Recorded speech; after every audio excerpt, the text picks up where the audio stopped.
If you're constantly battling low energy, cravings, weight control, watching your health slip away, listen up.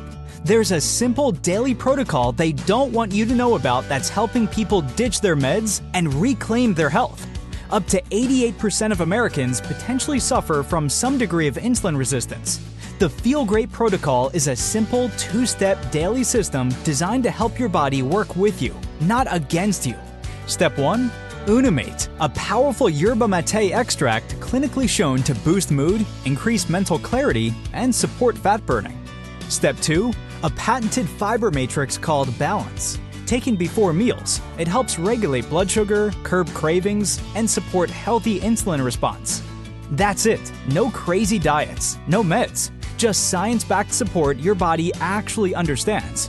Feel Great is perfect for you if you have low energy, weight control, high blood pressure, high cholesterol, poor sleep, diabetes, snacking, sugar cravings, gut health, systemic inflammation. This isn't a trend, it's a transformation. Start today to reclaim your health with the Feel Great protocol. Oh my God, ain't that the truth? How is it going out there, my fellow world patriots? It is... Maybe that's why we're not feeling good today, Matrix. It's Skull and Bones Day, dude. It's 3/22. But it is Sunday, and it is Matrix and Spaceshot show. And I think that we may be twins that were separated by 10 years and split at birth or something, because me and Matrix always seem to have a lot of weird coincidental things going on, which I don't seem to get. Dude, it's literally like mind-boggling at this point. He's like, yeah, dude, I'm not feeling too good this morning. I'm like... That's weird. Yeah, we're both doing the same thing almost at the same time, literally. That was actually wild. And mine just hit me absolutely out of nowhere. I hit you up just to let you know, like, I might be a couple minutes late, and you're like, wow, I'm doing the same thing. I'm like, wow, are you serious? Like, holy crap. And yes, it's Skull and Bones Day, of course. So It is a quote-unquote evil day as well. And of course, what I looked at, of course, with today, I always look at the drops, but I, of course, know drop 322, and it talks about Barack Obama and that ring he wears, talking about there is no God but Allah. So who is this guy? Fourth quarter Patriots. I can't remember the last line. I'm doing this all off the top of my head. There it is. We fight together. That's the last line. Boom. So that's where my mind went today. I've been pulling this drop up for months now, almost on a daily basis. It's come up for some strange reason for me on me and Amazon show. So here we are today, and no, it's not an actual delta, but I look at this as a delta for today. So good stuff. December 9th. Well, yeah, no, it's 322. It's the post of the day there. But exactly. Also, I think we had excuse me. I think we had, if I'm not mistaken, some posts by President Trump. There might be even more from him today. Now, this one we opened with was, I didn't even know they had a Saturday Night Live UK, but apparently that's what that was, and President Trump posted that out this morning with Keir Starmer, obviously with this weird relationship that we got going on, and some people don't want to see it, Matrix. They just want to say that Trump is black pill. They're doing the black pill thing, and Trump is just doing whatever that one country wants, and there's nothing else going on here. But I see an issue where they're actually messing with UK for sure. I mean, clearly they are, right? Like the whole thing with, I could scroll this one back to like last week. I'll have to do a lot of scrolling, or I'll go through my notes here. But where he said, UK wants to send over, some stuff after we already went over there when we asked them to help in the beginning. He's like, nah, we're all good now. And it's like, he's basically telling them, like, we don't need your help now. Sorry. Yeah, I mean, what do you expect? They didn't want to do anything until we already went in and, I'll use Trump's words, obliterated them. And then they're like, oh, hey, you guys, we'll help you guys now. Because they didn't, I don't know, narrative-wise, what, they don't want to get their hands dirty. They don't want to piss off the wrong people. I don't know what their claim to reasoning is, but I think we can all tell Trump's, I'll use simple wording, basically the head of the world.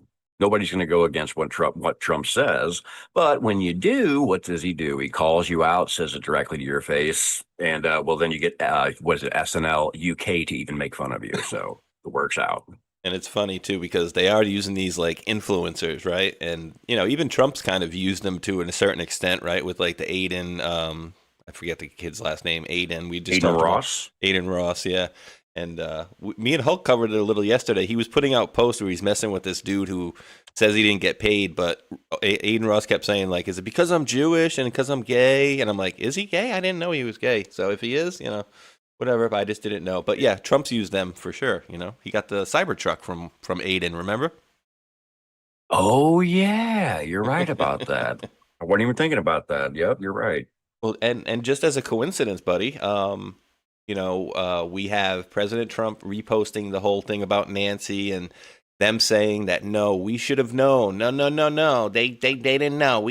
They should have known. Like clearly, flat as day, right there, admitting the fault was her own. She literally says it's my fault. I think isn't that what she says? She says it's my fault. Yeah, I should have done this. He said like what they should have known. Well, it's 40 seconds, and we got plenty of time here. I'll do it. Let's click her on. Let's see, and because you're gonna have to listen to Nancy. Remember, it's COVID time, and talking through her stupid drunk mask. We have responsibility, Terry. We did not have any accountability for what was going on there, and we should have. Oh, we should have. This is ridiculous. You're going to ask me in the middle of the thing when they've already breached the inaugural stuff that should we call the Capitol Police? I mean, the National Guard? Why weren't the National Guard there to begin with? They thought that they had sufficient resources. That is not a question of how they had been. They don't know. They clearly didn't know, and I take responsibility for not having them just prepare for more. Oh, wait, what was that? I take responsibility. That's what she said. Isn't that of how they had been? They don't know.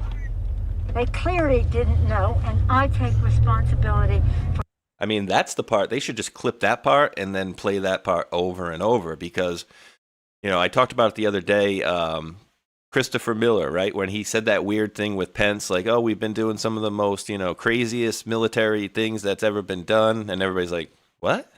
Like, what happened? But he got even a bad rap because when he went to Congress, they asked him, did President Trump order 10,000 troops to the Capitol? And he's like, no, he didn't. And then everybody's like, so, see, he's turned his back on Trump. And he's like, well, no, he didn't order anything. He offered, right? He cannot order troops to go on there. He offered to her and Muriel Bowser, and by all accounts, they got rejected, right? But the interesting part is that she's sitting here today or there then saying, oh, well, where the hell is the National Guard? I wonder if that letter ever got to her. Not giving her any excuses whatsoever, but it seems like that letter maybe never even got to her that she was offered it. I mean, what do you think? This is where I kind of talk out of two sides of my mouth. Narrative side, that's what it seems like. It seems like she didn't know what, she didn't know what was truly going on in a sense when she was the one technically responsible, which is why she says right there, and I take responsibility for not having them there. So narrative wise, yes, this what it sure seems like. We can put the blame on her.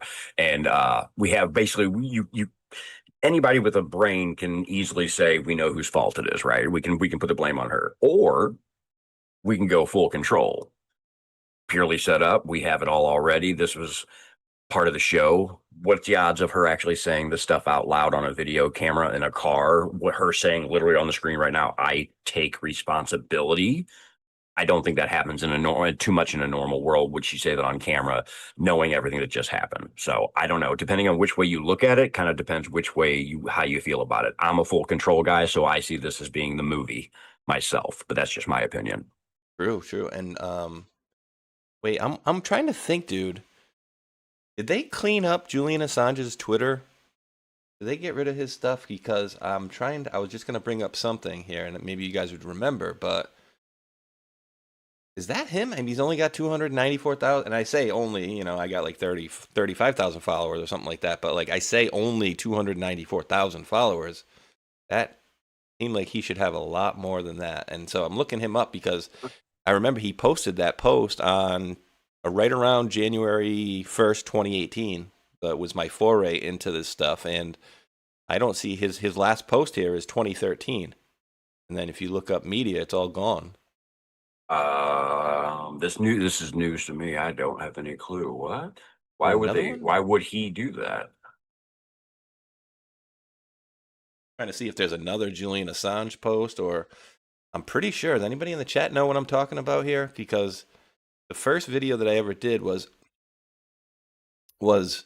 Julian Assange posted a video, a post on Twitter, and it had a bunch of stringer codes in it, like, like 5 digits, and then dash 5 digits, dash 5 digits, and then he posted the Maya paper planes video. I fly like paper, get high like planes, and in the video, there's skull and bones on the truck and stuff like that. So I was just going to show people that one really quick, but the last post here is 2013, and that was 2018. So I'm wondering if maybe, was it on Wikipedia maybe? But I don't think so. I'm like 99.9% sure it was Julian Assange's account. Interesting.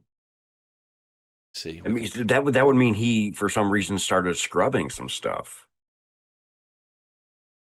right? Sorry, just clearing my throat here. Yeah, it seems that they must have, but I'm going back. It doesn't make sense. And remember, these guys, when we were kind of during the drops, they were talking about, like, you guys have the site, but we have the source. Remember that one?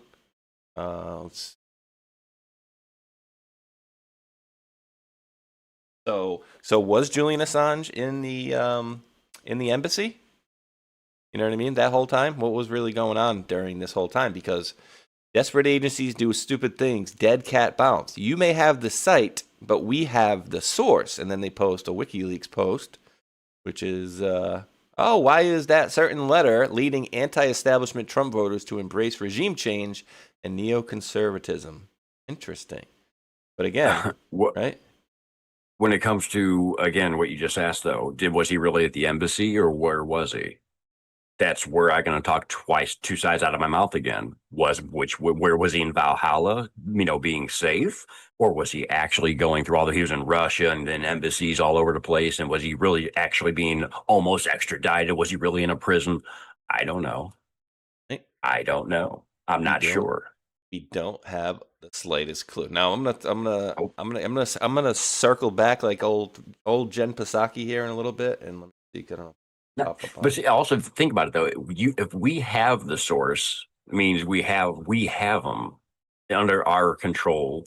So he could be in either. I don't think that means he's probably not in the embassies. You wouldn't be able to protect him as well if you had him in embassies, just in different countries and whatnot. You know what I'm saying? That's what I would guess too. You know what I mean? Like it didn't make sense. And then, people try to visit him, and then, we'll let Pam Anderson visit him. It's like, really? That's a little odd. Yeah. Come on.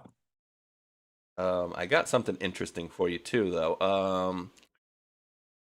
Let me pull this one up because I think you will find it very interesting. And we showed a little bit yesterday with me and Hulk. And I wanted to bring this one to and I still don't know why this does this. This is just weird to me. So I'm going to pull this up. Here we go.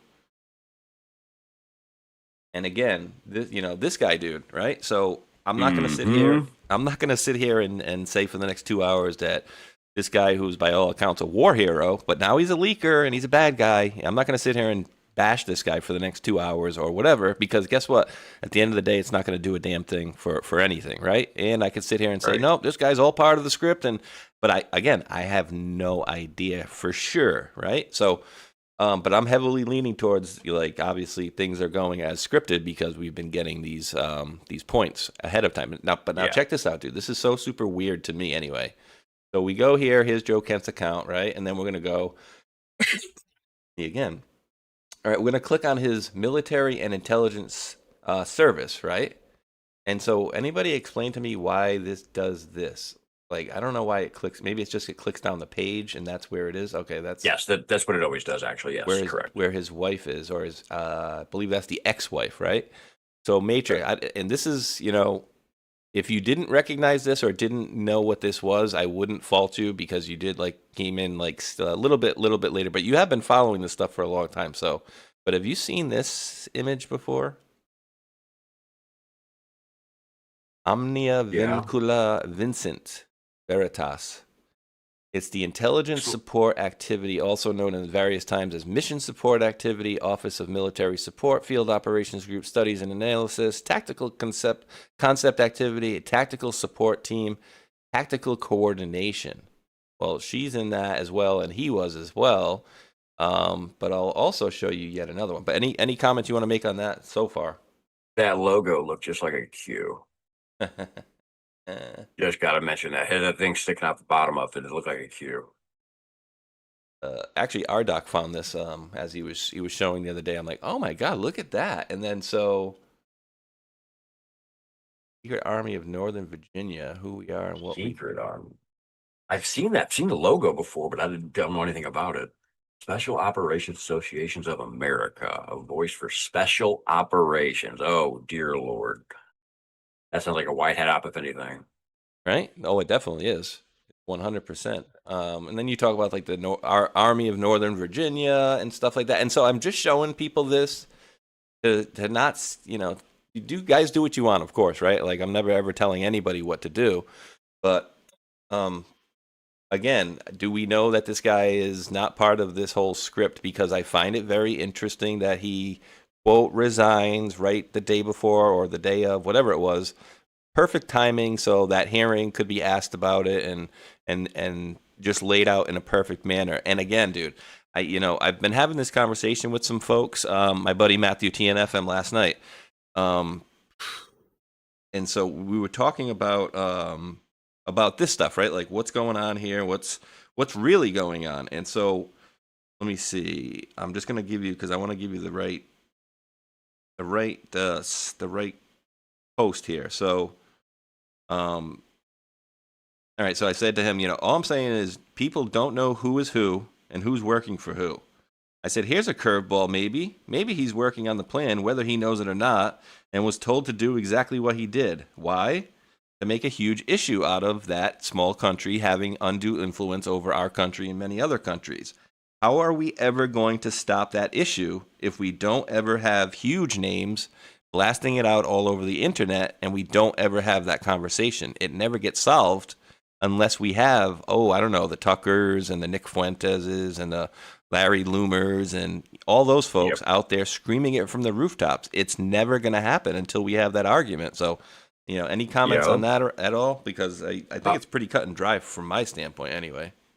Well, if I heard correctly from other people about this situation, I don't know if this is 100% right on point or not, but am I right when Kent was on Tucker doing the interview, kind of like with what you said for getting a conversation started or getting something out there?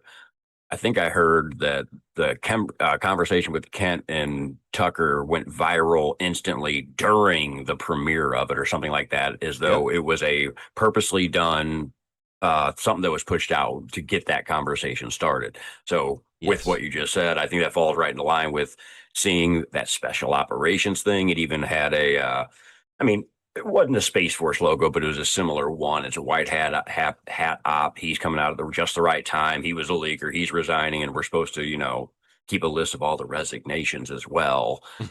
His name, by the way, is Kent. His middle name is Clay. If you leave the Y off, I see Clark Kent built into it too. Just crazy. Throwing that out there. So it's just too many things about it. Like at first, I think everybody's meant to hate him, but then you sit back with a 40,000 foot view. It seems like he's just another part of central casting. So, yeah. And the whole thing too, like, and it's interesting, right? Because it's almost like clockwork, right? Whenever something comes out and it's like, oh, Trump did A, B, and C.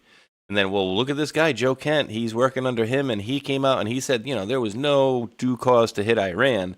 And then President Trump posts out his post from 2020. It's like, we can't wait. We got to strike Iran now. And I'm like, just like clockwork, he's always – it seems like every time over the last 8 years something like this happens, then in short order, President Trump has something that these people were into along the same lines that they were arguing on the other side back then, but now that it's against him, they're, of course, arguing against him.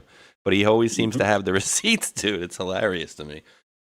Yep. And I think that's part of the plan, too, is all those seeds that were set back, however far back the operation goes, right? We'll just go back to say 2016, 17 through 2020. We knew that way back when JD Vance was a Trump hater. Now his character slipped around to where he's the vice president. Certain seeds were placed in, for certain people back in the day. And now here we are moving forward. Like this guy here came out of nowhere. I didn't know who this guy was till literally this week, basically. No clue. But other people out there, they get thrown in. Like, what's his name? Tim Walz. He apparently became governor of Minnesota back in like 2018. Nobody ever heard a word about that dude. Didn't have a clue who he was until what? He gets thrown in with VP with Kamala freaking Harris. And what happens right after that? Oh, Nick Shirley goes to Minnesota and exposes him, and he becomes the biggest name out there. Oh, why do we even know about him? Oh, because they threw him in as VP runner. So these are all characters getting thrown in the movie at just the right time. I'm again full control, so I have to speak out of both sides of my mouth for certain people. But I'm watching a damn movie. I know that for sure, and I think you're helping prove that with this Joe Kent thing, like him being part of it as well, just thrown in at the right time. Trump had perfect things ready to go for him as well. And again, track resignations. He's a leaker. It all makes sense. I love it, dude. And I'm gonna be moving towards what I showed you. I'm gonna show you guys a couple of videos. At least one of them I know you guys have seen probably on repeat on this show, but it's a short one. But it's, I think, important to set the table for what I'm gonna show you guys and Matrix Codebreaker. Now, folks, that I think the last time I showed this on my channel was maybe, might have been 2020 on Rumble, like one of the first videos that I uploaded. But if you haven't been watching that long, this is going to be news to you. You're going to find this one interesting. Say, this will be fun because I've been watching you since you started up. So yeah, you might. We'll see if I remember this. Might have seen it. So which one do I want to do first? Okay, we're going to do this one.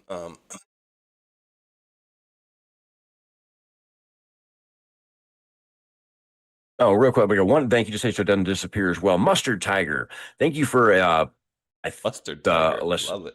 Yeah, Mustard Tiger. So it's $9.99 US, but I think it's Bitcoin that you threw out in the Rumble wallet. Thank you very much, Mustard Tiger. Welcome in and good to see you. And of course, welcome in everybody out there. Please do smack that red pill and or that thumbs up or whatever positive affirmation you guys have out there on both Space Shot and on my channels. And of course, that's going to help the algorithm.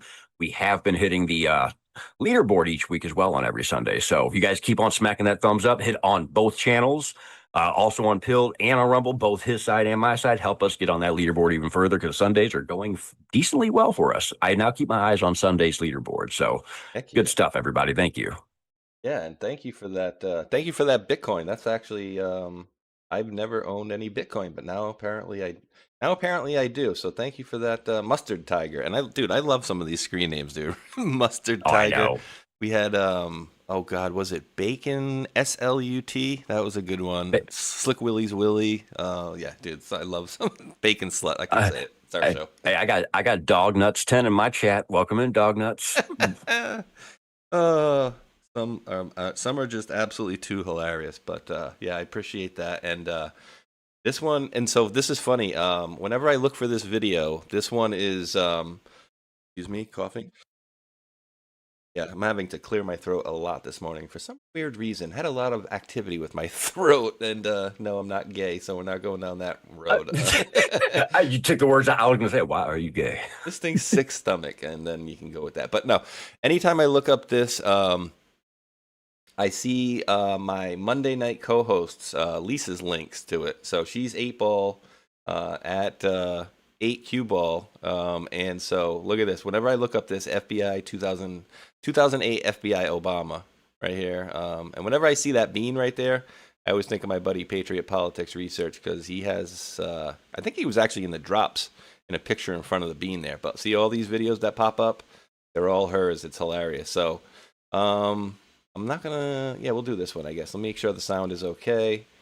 But this is setting the table for where I'm gonna go. I know a lot of you probably have seen this and heard this, but for those of you who haven't, you need to, and you need to get loud about this because you get a lot of folks out there that would say like, oh, well, what was going on? Why would they do this operation that some of us believe is going on right now and has been going on? Well, I would contend it's probably for this reason right here. 2008, something unbelievable happened for us in the FBI. We were getting lots of rumors about this high-level asset that worked for several intelligence agencies at the same time. He worked for the Saudi intelligence service. He worked for the CIA, and he was being developed as a political asset in Chicago, Illinois. He was not even a United States citizen, but it was said that he was a student visa and that he was a national from another country.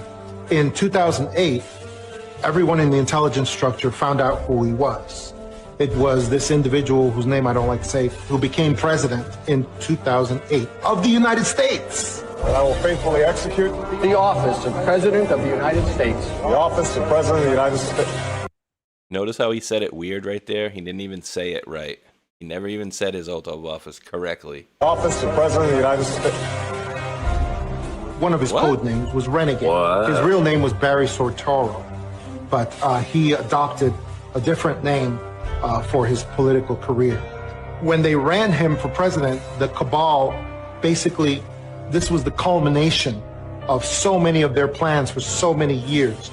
His mission was to destroy the United States from within, one institution at a time. One of the things he did, of course, was he defunded our military. He brought down the resources that they got.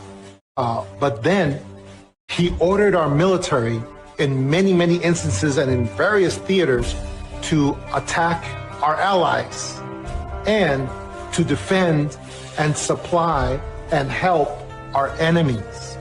That's exactly how he created ISIS.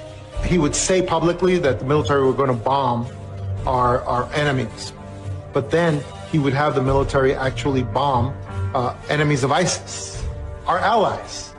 He gave ISIS funding and equipment by basically ordering our military to take equipment into a certain theater and then abandon it.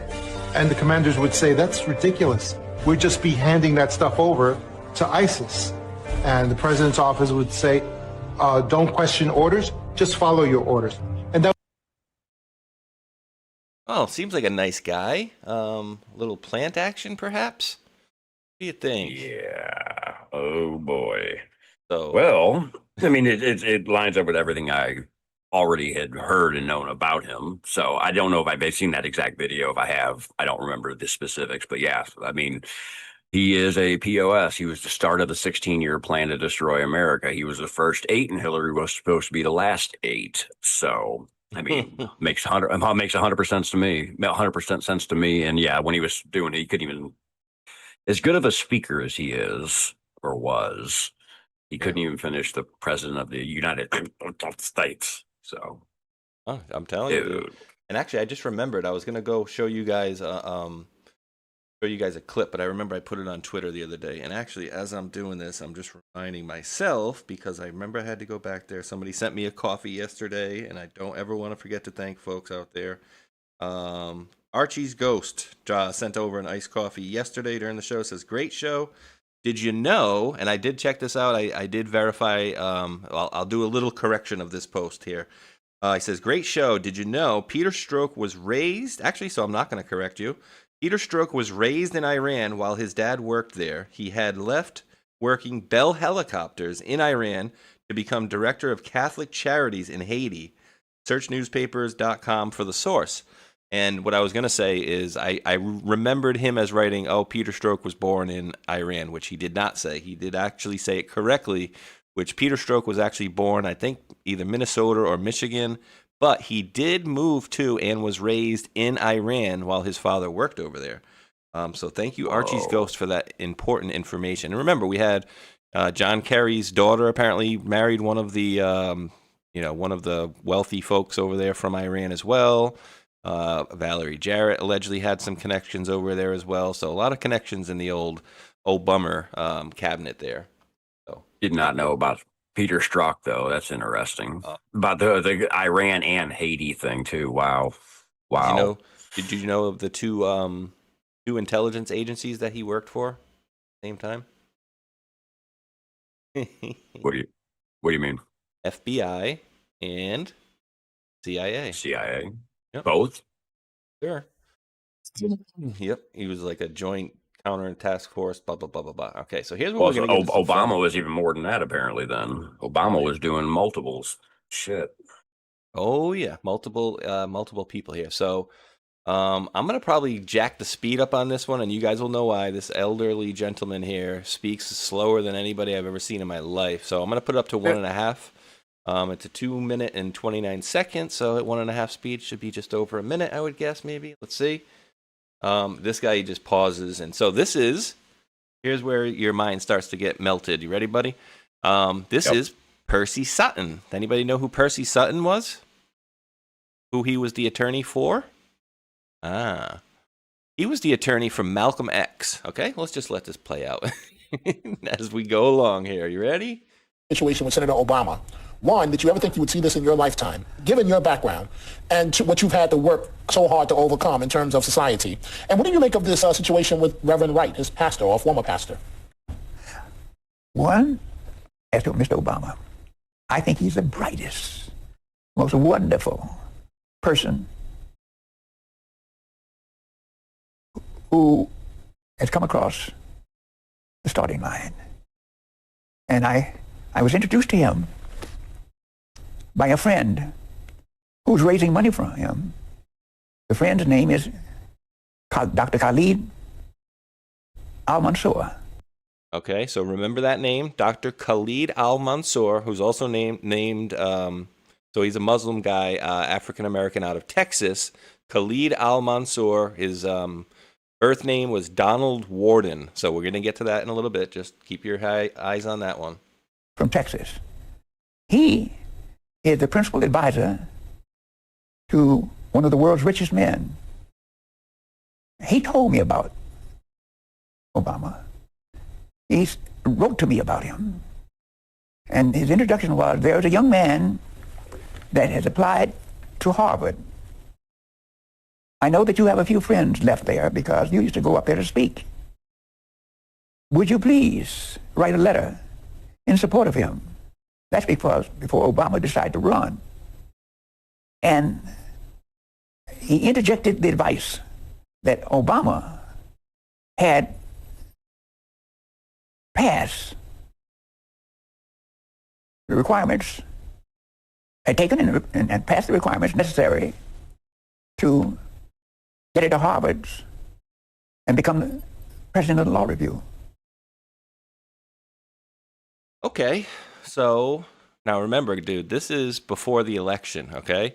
And I think they've done a really good job of scrubbing some of the information. So if we go out here and let's just say I was to post right here, Percy Sutton, lead.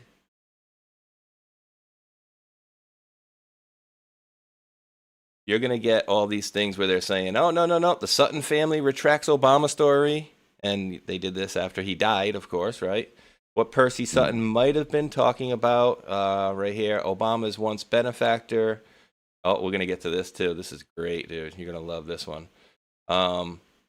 Yeah, your mind is going to get, what the fruit? So,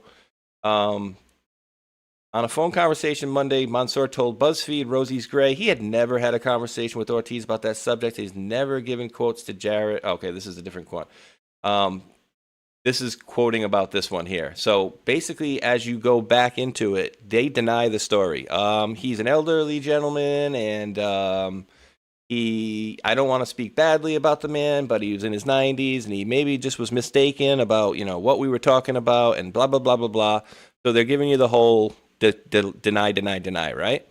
Well, wouldn't you know that after Obama was elected, this same person, Dr. Khalid Mansour, was actually using his relationship with Obama as an advertisement because he was doing speaking lectures. Oh, I was instrumental into helping Obama get into Harvard after he was elected. But before he was elected, no, they declined it. Oh, sorry, don't know what you're talking about. But again, later on, used it as, basically credibility, right? So, as I was looking at this stuff years ago, without this article, I just happened to click on this one today. So I came across this article Well, Vernon Jarrett. Does that sound like a familiar name to you? Valerie Vernon? Well, that's her stepfather. Yes, that's Valerie Jarrett's freaking stepfather, bro. Wrote this article. All right, so listen to the article. Will Arabs back ties to blacks with cash? It says, what about those rumored billions of dollars the oil-rich Arab nations are supposed to unload on American black leaders and minority institutions? It's not just a rumor. Aid will come from some Arab states. Predicted a black San Francisco lawyer who had close ties to officials of the Organization of Petroleum Exporting Countries, OPEC. You remember them, right? The first indications of Arab help to American blacks may be announced in December, said Khalid Abdullah Tariq al-Mansour. Why, who's that? Oh, that's Khalid al-Mansour, the same guy I was telling you about before. Formerly known as Donald Warden of the Holmes and Warden law firm. Al-Mansour is the lawyer who filed a friend of the court brief in support of OPEC last winter, and remember this is the 70s, late 70s, when the International Association of Machinists and Aerospace Workers filed an antitrust suit against the 13 OPEC countries in U.S. District Court in Los Angeles. Blah, blah, blah. The OPEC countries did not answer the price-fixing charges on the grounds that U.S. court did not have jurisdiction over a foreign country. However, Al-Mansour argued for OPEC as chairman of the Concerned Black Americans in support of Africa and the Middle East. The suit was dismissed on August 22nd. So a little bit of background on, or foreground, I don't know, foreshadow, backshadow, on Donald Warden, formerly known as Donald Warden, now Dr. Khalid Dr. Khalid Abdullah Tariq al-Mansour.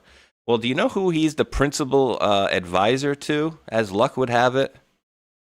You remember a guy Trump used to call Dopey? Yeah. Let's see. So, let's see. Bin Talal Dopey Al-Walid. Amazing. You can remember how to spell all that, but isn't it? But that's this guy. Everybody knows this guy. Remember, he was taken prisoner by MBS in his own country. Remember, he was held in a 5-star, hotel, essentially. They said they got billions of dollars back from these people. He was on the board of, and I'm just going off of memory here, was it Chase Bank or something like that? And we have the emails. And if anybody wants to fact check me on this one, I believe it was Chase Bank, but don't hold me to that. 1 second.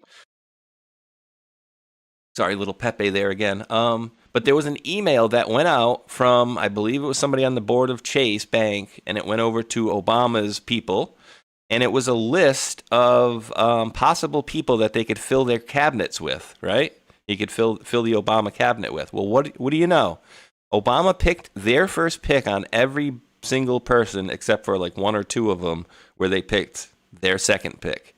So in essence, the board of Chase essentially picked Obama's cabinet, but essentially that backs to this guy, Al-Walid. Okay? So are we with me here still? We got a little bit more to go here. I'm following you. Now, does anybody remember somebody that Obama may or may not have had? We had reports that there were screaming matches and shouting matches in the White House with these two. It was Obama and somebody that's also held, he's deceased now, held a very prominent position in our government, I guess you could say. He's in one of the three branches, or was in one of the three branches. Anybody remember that? Who Obama was allegedly screaming and shouting with in the White House, throwing papers back and forth with a few years ago? You remember hearing about that, brother? Let's see if anybody in the chat. Not off the top of my head, no. I just want to see if anybody in the chat gets it too before we go. Branches, or was in one. Oh, there we go. See what you folks over here on the tubes are saying.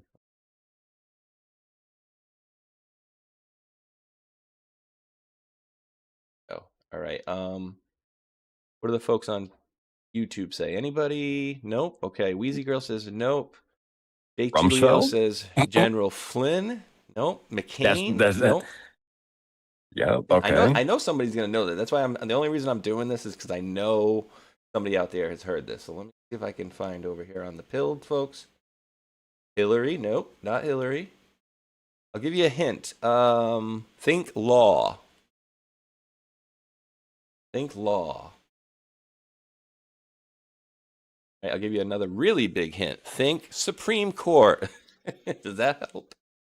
Loretta Lynch? Nope. I know, right? No, she would never offered in there. Oh, take the L, bro. Take the L. Okay. Take the L. All right. So it just happened to be, and everybody's going to go, thank you, Lori K3QQ. Nailed it. Justice Scalia. And then Jake Julio came in right after that. Scalia. So I always wondered, like, what does Scalia have to do with Obama, right? Like, why would they be screaming at each other? Well, what if I could put some contacts of theirs with each other going back to the 70s, bro? What would you think of that one? That'd be interesting. All right, well, let's take a look-see here. And again, I just did a simple search here, so I want to make sure this is correct. International Association of Machinists and Aerospace Workers, Organization of Petroleum, OPEC, right? 1981. Although this case might have been the 78 case, I'm not 100% sure. Okay, here we go. So do you guys know, what a friend of the court brief is? They call it,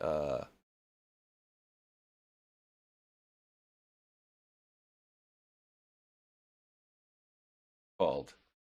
I would say when it comes to law, I am not good. I have no concept of law. All right, okay. So I asked my buddy Farmer Jones, if you happen to be listening from way back in the day. I know he's probably still posting on some of the stuff, but he was an attorney, and I asked him as well. So an amicus brief or friend of the court brief is a legal document filed by a non-party with strong interest in a case, providing information, research, and arguments. So it's a friend of the court brief. They're not on the plaintiff's side, wink, wink, and they're not on the defendant's side, wink, wink, right? And they just, for some reason, decide, hey, you know what? I'm going to give my opinion on this case. I'm going to be a friend of the court and give them some more information. And of course, that information is always whatever side that they're trying to push, right? Because a friend of the court is not somebody that has no desire to push it. Of course, they're trying to push it in one way or the other, right? That's why they're going to waste their time in writing a whole big brief for a court case that has, quote, nothing to do with them, right? That's why they would waste their time to do that. Okay, so a friend of the court brief is a legal document filed by a non-party with strong interest in the case. Okay, well, here we're going back to the OPEC case of 1981. International Association of Machinists, Workers, Plaintiffs, Appellant, all these people, Democratic, decided July 6, 1981, before Choi and Nelson Circuit Judges in Spears District Court. James H. Davis, Los Angeles, California, for plaintiff appellant. Antonin Scalia, Chicago. Khalid Abdullah Tariq Al Mansour, San Francisco, for defendants appellees. So, right here, for plaintiff, you got James H. Davis, Los Angeles, for the plaintiff appellant. Well, on the OPEC side, you have Antonin Scalia, Khalid Al Mansour, for the defendants' appeal. So these two guys both wrote a friend of the court brief backing OPEC's side of the argument back in, I think it stretched back to 1978, because I believe this one got to it, or the one we discussed before got to that. But dude, you have connections with Antonin Scalia, somehow connected to Obama going back to the 70s and 80s. Not only that, but go ahead. No, Scalia's Chicago. They're right there, can give you the link directly to Obama. But what a coinky dink, right? But he was, remember, he came out of, air quotes, came out of Occidental College in, California or whatever, but then apparently went to Chicago. But besides that fact, they had already been kind of rubbing shoulders with these same people, and the same person that made the phone call to, and dude, I didn't even get to the best part of it. You're going to love this shit. I almost forgot the best part of this, dude. So this guy right here, like I mentioned before, Khalid Abdullah Tariq Al Mansour, aka Donald Warden, right? Well, guess who he was the mentor to? You're gonna absolutely love this. Well, he was a mentor to two guys. One guy was named, and we're not talking singers here, Huey P. Newton, and the other guy was named Bobby Seale. Those guys sound familiar? They should. He was the mentor to these guys. Come on. Black Panther Party now. Dude, so check this out.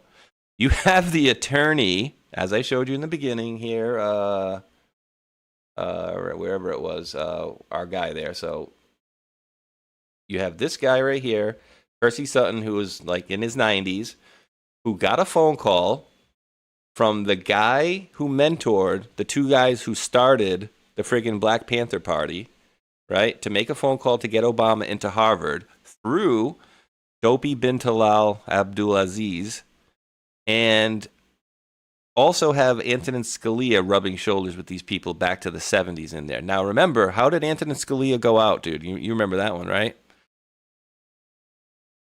It was very, very... How did he go out?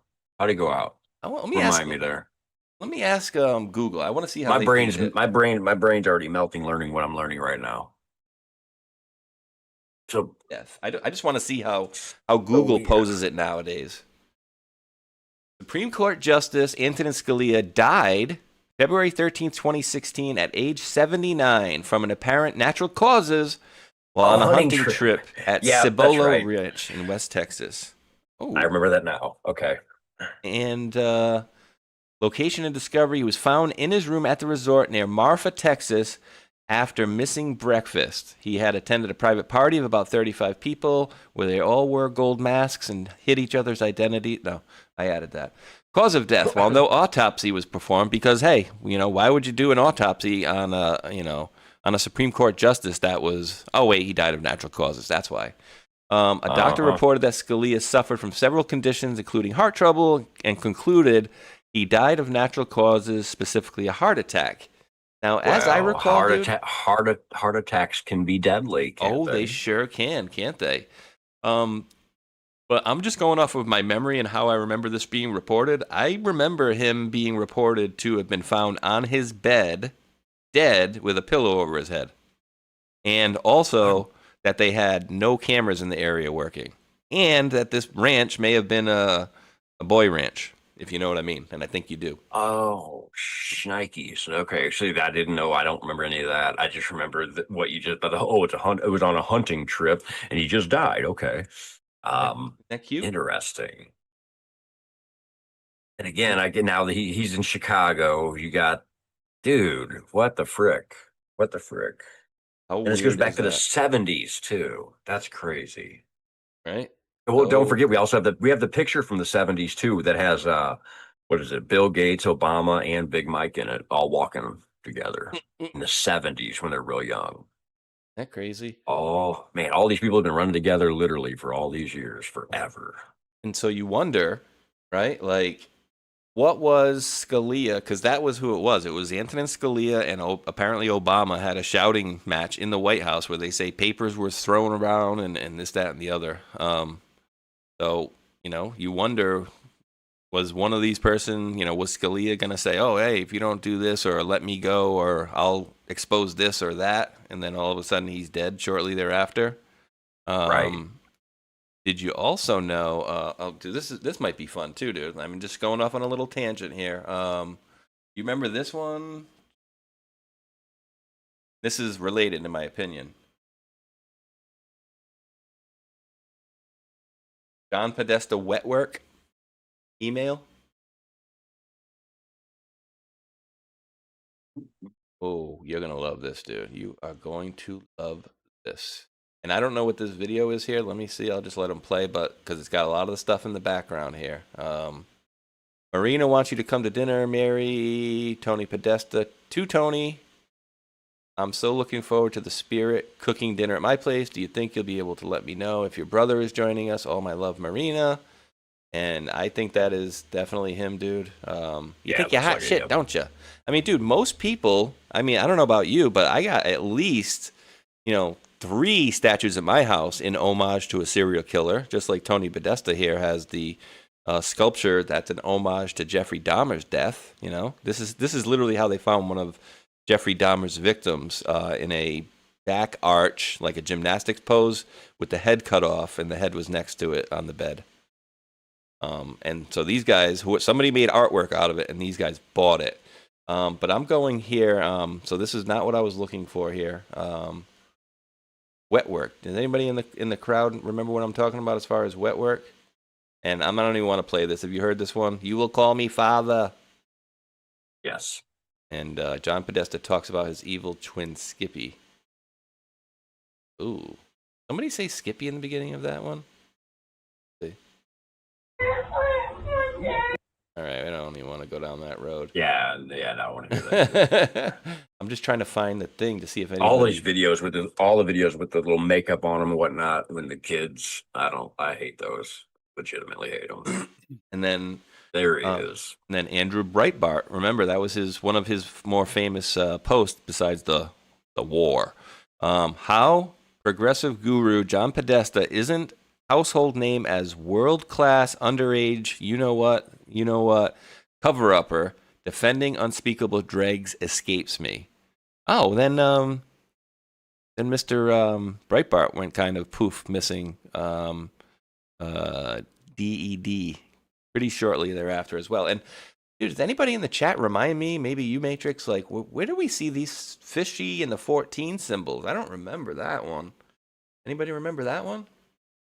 No, we actually just had the post that goes with that picture was just the Delta not too long ago. Unless we just hit it last week. I can't remember which one it was. But yeah, with the gun and Podesta with the fishy on it. You got to do the you got to cut your finger, cut your what is it? How do they do that? You got to cut your left hand ring finger or something like that. You got to cut it real deep, take the pain. I remember again, stuff from 7, 8, 10 years ago. I got to revamp myself on what I'm talking about here. But yeah, I know what you're talking about here. So remember this one?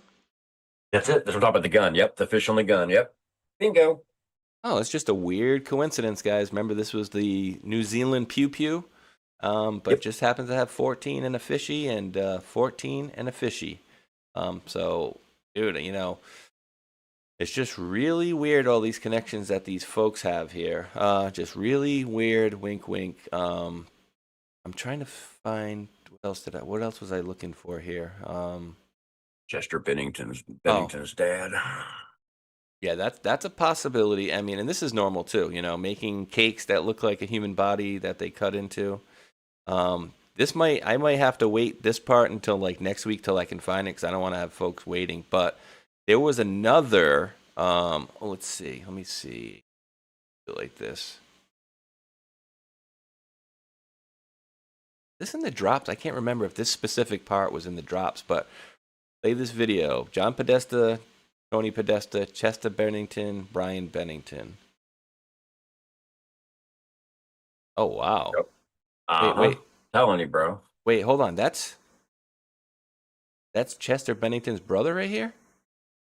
What it's saying. Oh, I didn't know he had a brother. Oh my word. Yeah, he does look a lot like Tony, huh?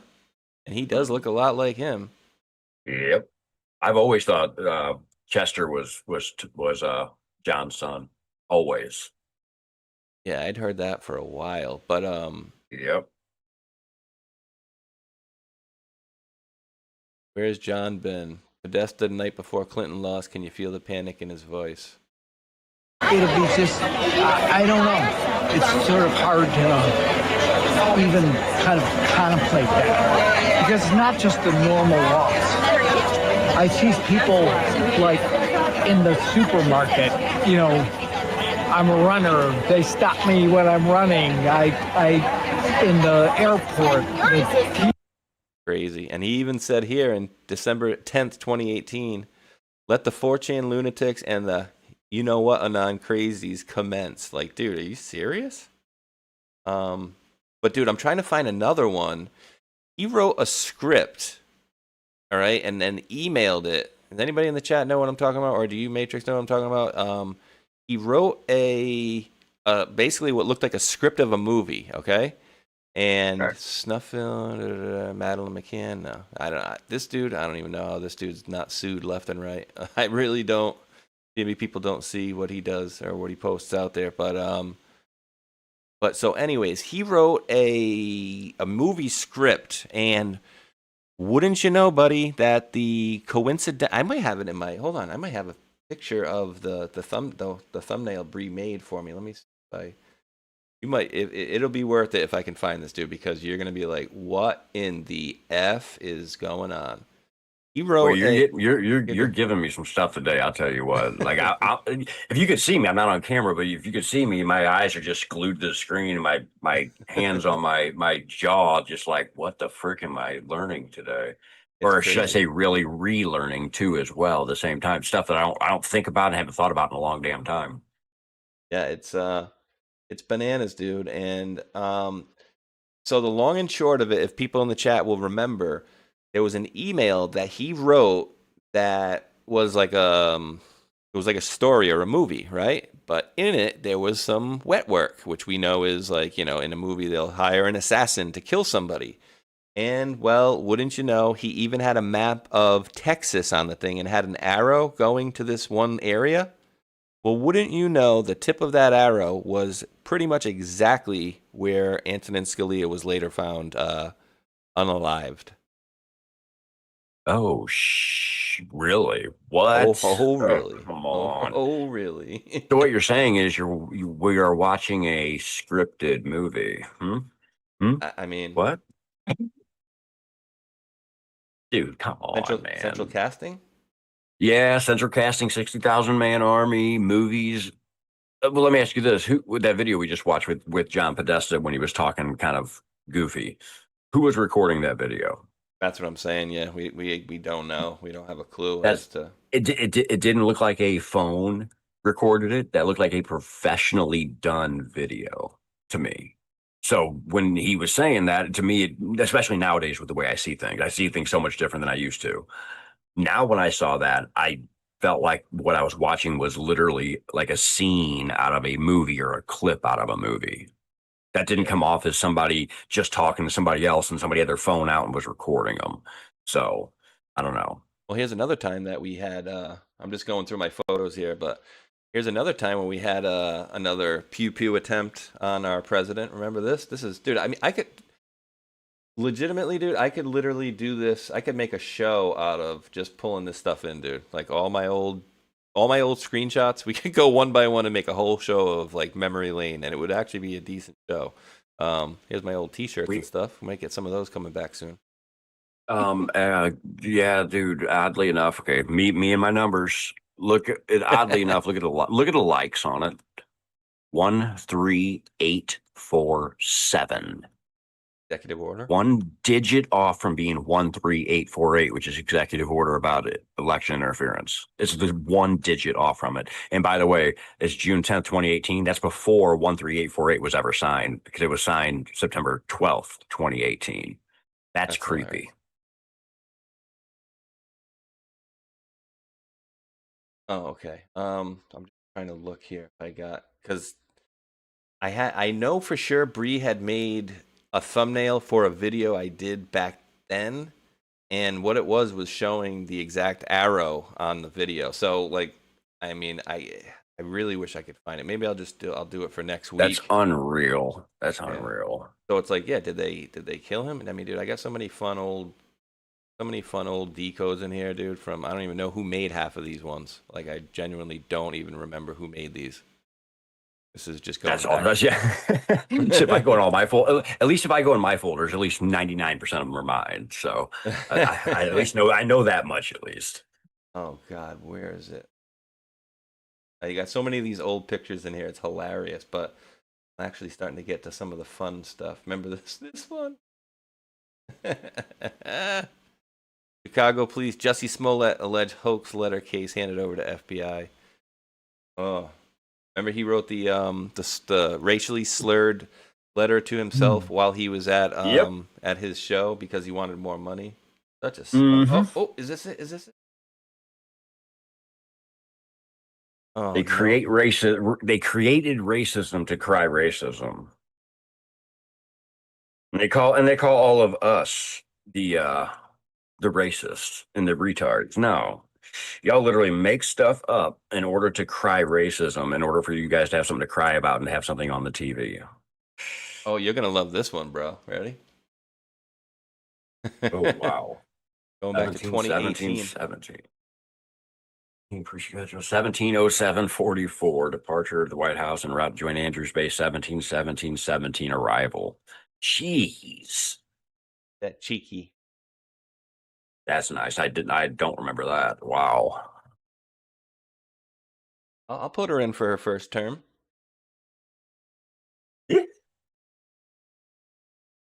A cute picture of my son. Here we go. The penguin. Picture of me 10 years ago. Did I show the folks what I look like for 10 years ago? Go for it. Go for it.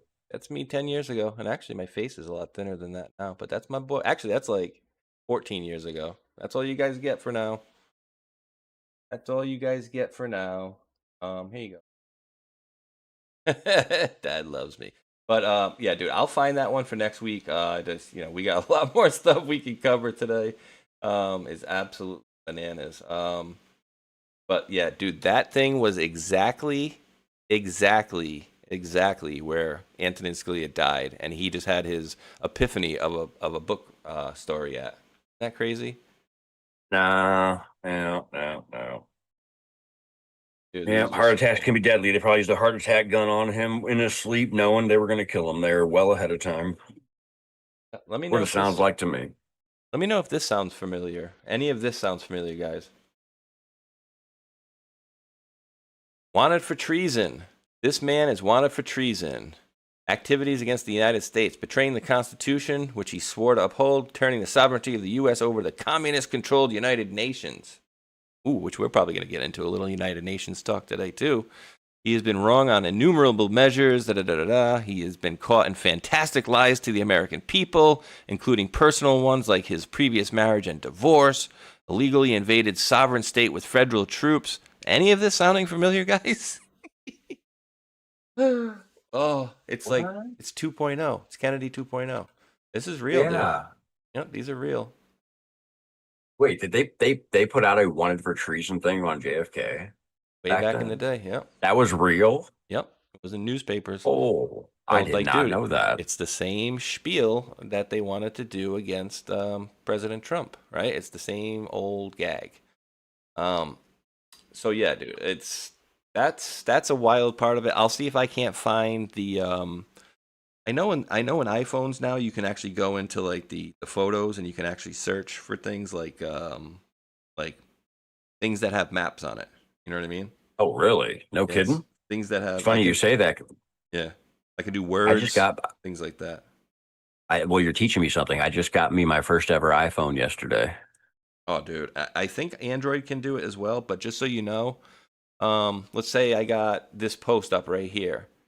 You could take a picture of the screen, and then you can cut and paste the words out of the image. Really? I'm pretty sure Android could have done that as well. But I can take a picture of the screen right here, and then I can hold down over that like you would cut and paste anything, and it would actually cut and paste words out of pictures. And you can just take that link and then go. Holy crap! I didn't know they did that. That's crazy. Yep, and then I just did that. So I'm actually looking at, dude, I had no idea I had so many map and I got it. Here we go.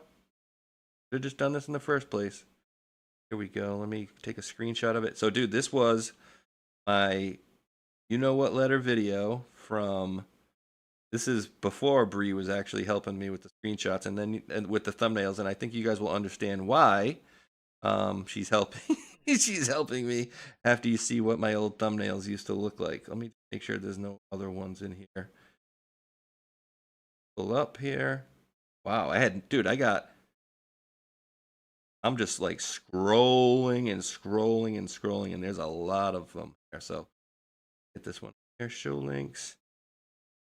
You still have your old phone from way back then, or did you just transfer all your pictures? No, it's so what you'll learn too is if you got your iPhone anything under your account, and once you get a new phone, your iCloud stores all those photos going back and back and back until you delete them. So they're always there. Oh, yeah. I did not know that. All right, so here we go. Here's my wonderful thumbnail from January 21st, 2018, and then Bree, I met Bree shortly thereafter, and she was like, "Hey, I love your videos, but your thumbnails are shit. Would you like somebody to make them for you?"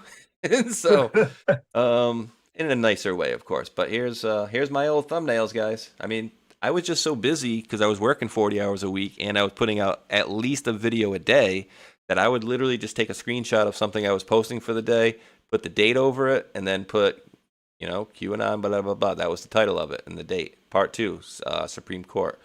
So this right here is the actual image that was in John Podesta's email, you know, showing to this area, right?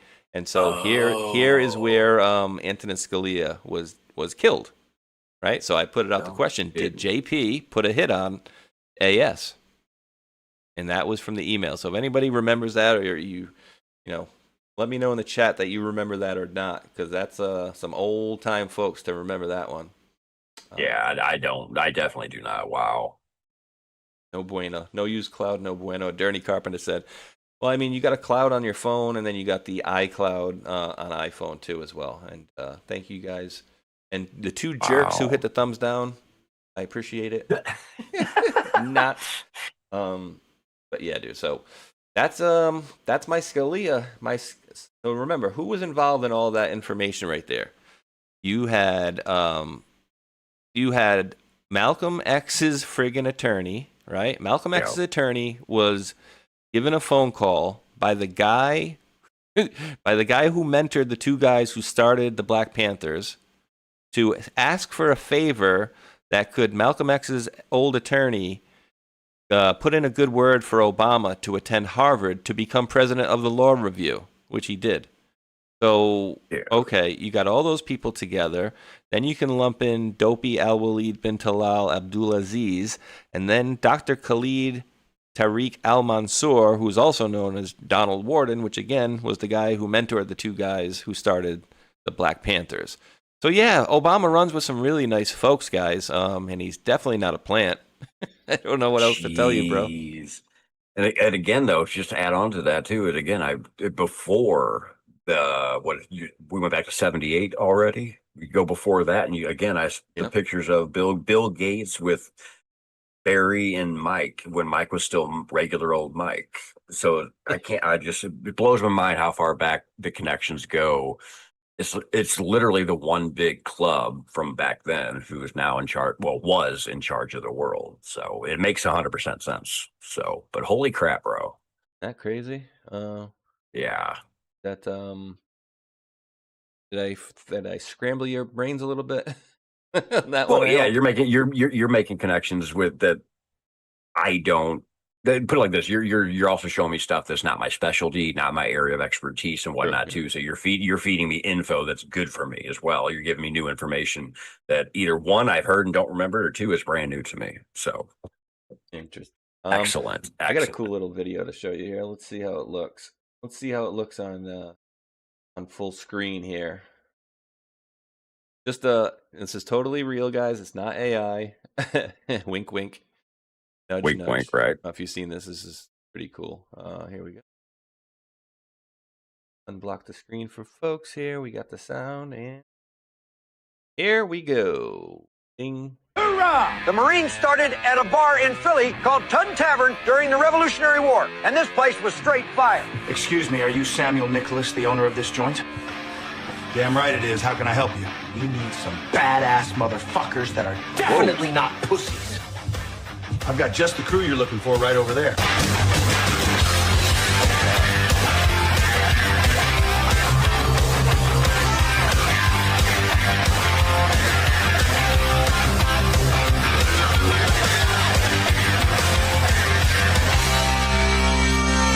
Okay, that's fucking awesome. We'll take them all. And just like that, the Continental Congress authorized the Marines in 1775. Made Sam Nicholas their founding captain, who recruited America's most badass motherfuckers.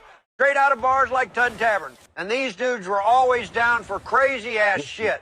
When ships got close enough, they jumped onto enemy ships like a bunch of psychos. Right in the water. Just to have fun and kill some redcoat dirtbag. After the Revolutionary War, the Marines were disbanded. Oh, come on! It's over. Nothing is over! But then, just like today, a bunch of dirty, ugly, illegal African pirate thieves were pissing us off. So guess who was called back?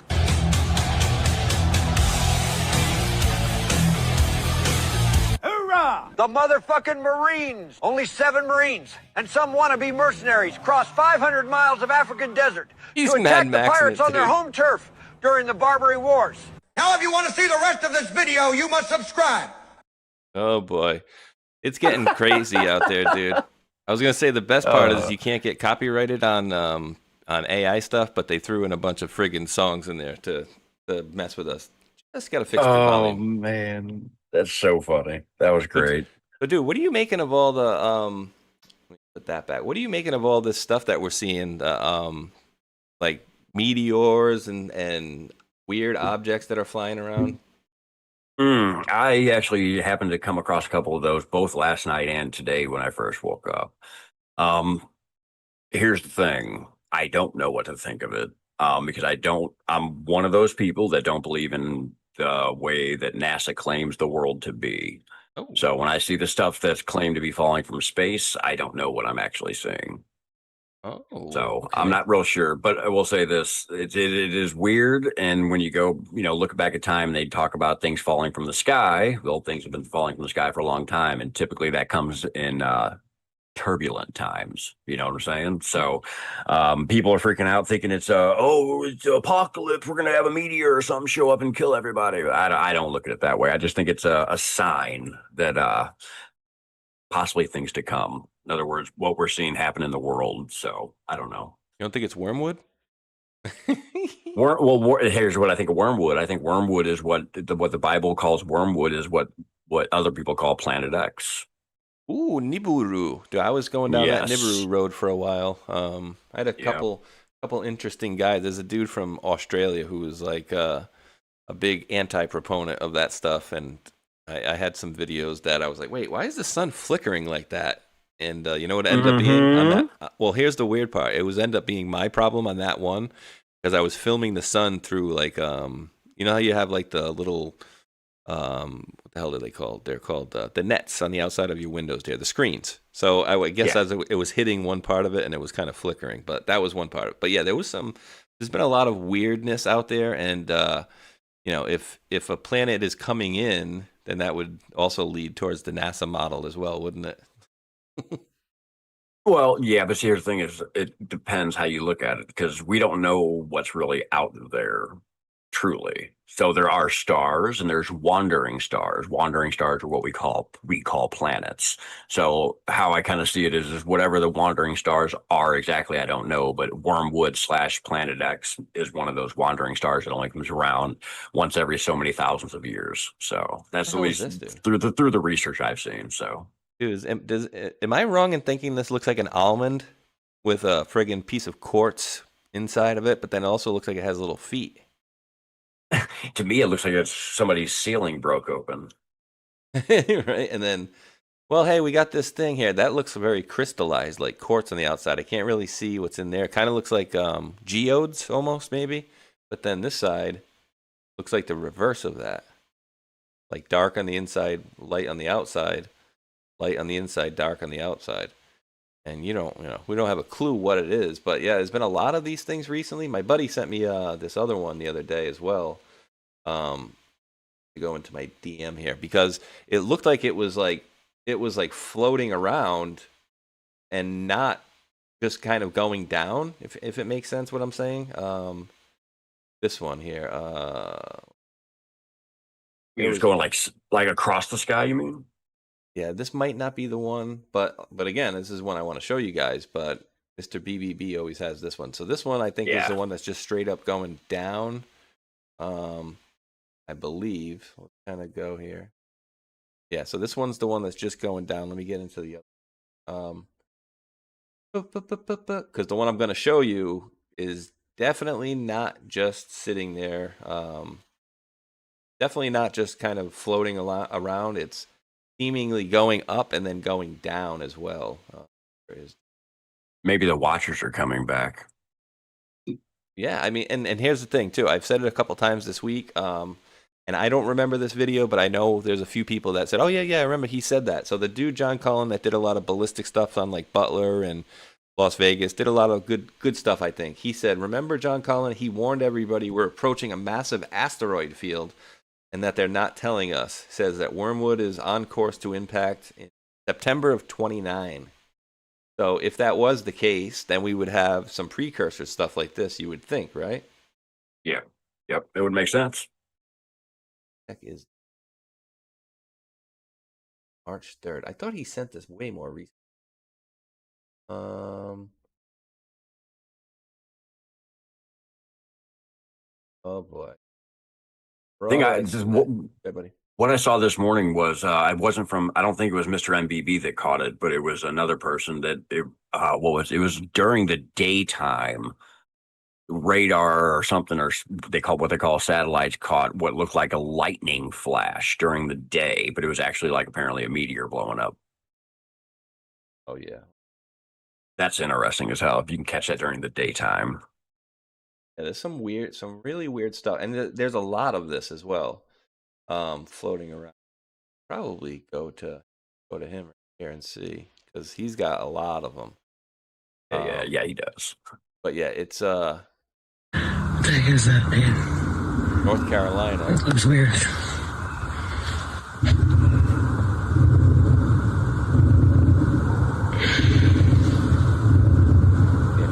Anybody in the chat have any idea? Because the one that I was looking at was kind of like this. It might be this one, but if it is, just note the ones that are floating around besides the major one that they're trying to show you. Yeah, look at this. What's this? What's that? What's this? What's this? What's all this stuff? And then... Whoa. Holy crap. Calgary, Alberta. Again, what's that? Right. You know, there's a whole bunch of stuff flying around. Right? Like, you have to understand, too, if something's flying like that fast, that's probably, what, 30,000 miles an hour or something like that? Yeah. So if something's moving that fast, then how fast is this one that comes across this way going? Because it's faster than that even. And it's apparently off the orbit as well. Right. What the? Weird stuff, bro. Weird stuff. It is. Yeah, that one that flies by right to left is crazy. That's fast as hell. That took like 3 or 4 seconds to get across the whole thing top to bottom. This one coming in right here. Ding. Yeah, that thing there, that fast one, that's wild. That was going faster than the actual meteor or whatever it is itself. Fast. Now, I want to pull up something here. Pull up another Rumble. Another Rumble one here to show you guys a short. Which one? All right, so I'll pull this up. Go, let her talk as we go here, hopefully. In energy infrastructure, despite President Trump's call to keep the... And to what do you attribute Israel's decision to strike Iranian energy infrastructure, despite President Trump's call to keep those facilities off limits? I don't have an answer for that.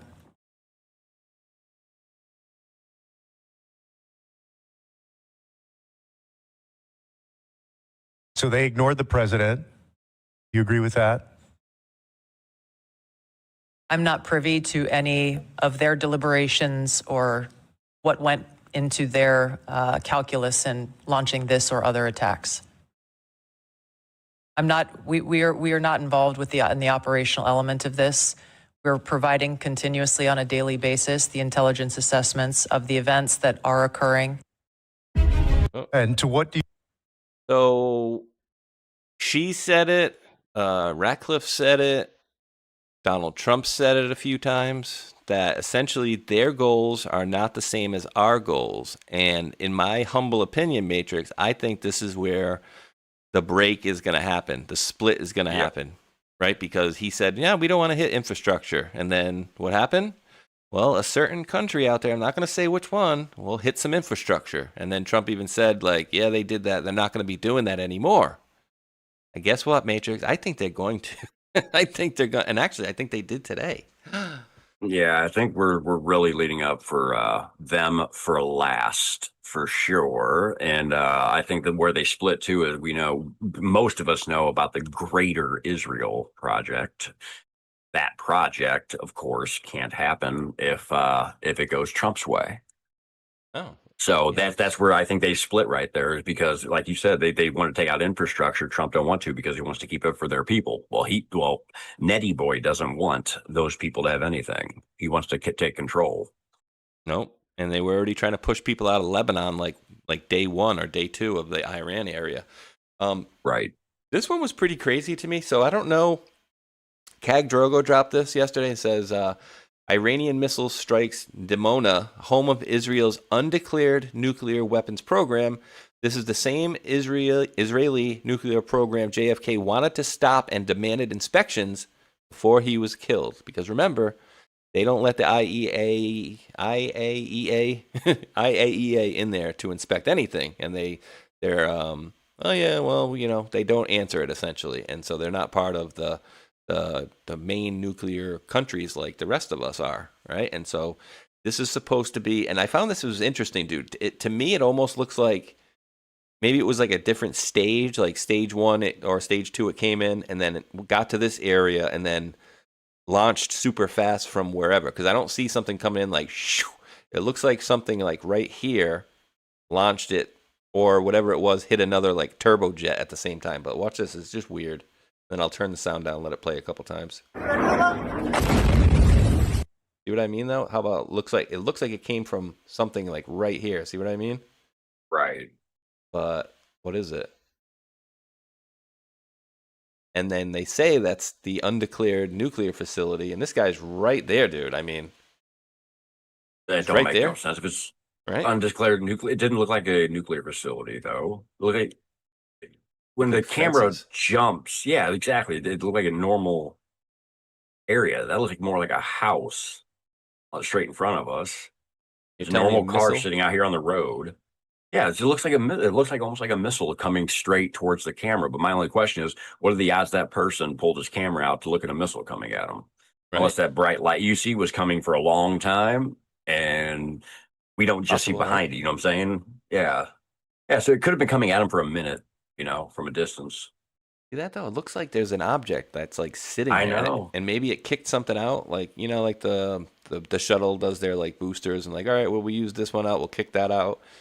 Maybe it's something like that where it's like, all right, now we're going into stage 3. We drop this thing and shoo, it goes super fast. Yeah. Even faster than it was before. I don't know. I have no idea how these things work. But for me, it certainly looks like something like right there launched it. I mean, you can even see that little blurb right there. So I don't know what to make of it. But I'll pose another one for you. So this was last night, okay, 7:17. Kag Drogo posted it at, and well, we have President Trump out there saying, hey, listen, we're not going to be hitting infrastructure, but a certain country did hit their infrastructure. And so what Iran is saying is it's an eye for an eye. You hit our infrastructure, we'll hit your infrastructure, essentially, right? So we took out all their missile capabilities, right? Well, apparently they sent a missile to Diego Garcia yesterday or the day before. And then, we're not hitting infrastructure, but then they come back and hit Israel's infrastructure. So I'll pose you a couple scenarios. Iran does have capabilities to use their missiles still and did strike what appears to be a very weak missile because it didn't even drop this guy to the ground who's no more than 100 feet away from this missile landing. Or maybe a country, I don't know, hit themselves in order to say, look what they did. They hit us, and now we need to strike back. I'm not saying I know either is true. I'm just giving you possibilities. You guys can pick A, B, or C. But I don't know. Any thoughts on that, bro? Well, I mean, it's like October 7th, you allow something to happen, and then you give yourself a reason to do more damage. So, yeah, no, it makes total sense again. If Trump's speaking correctly, where everything is obliterated and whatnot, and they're down to what do you say? He said 2 weeks ago they had like 8% of their missiles left, and here we are a couple weeks later, and they're now getting hit by what did it say? Where is it? Dimona, the undeclared nuclear weapons program site. It's kind of convenient that Iran's gotten down to nothing, but they're able to hit Israel in their nuclear program. Sounds a little far-fetched to me.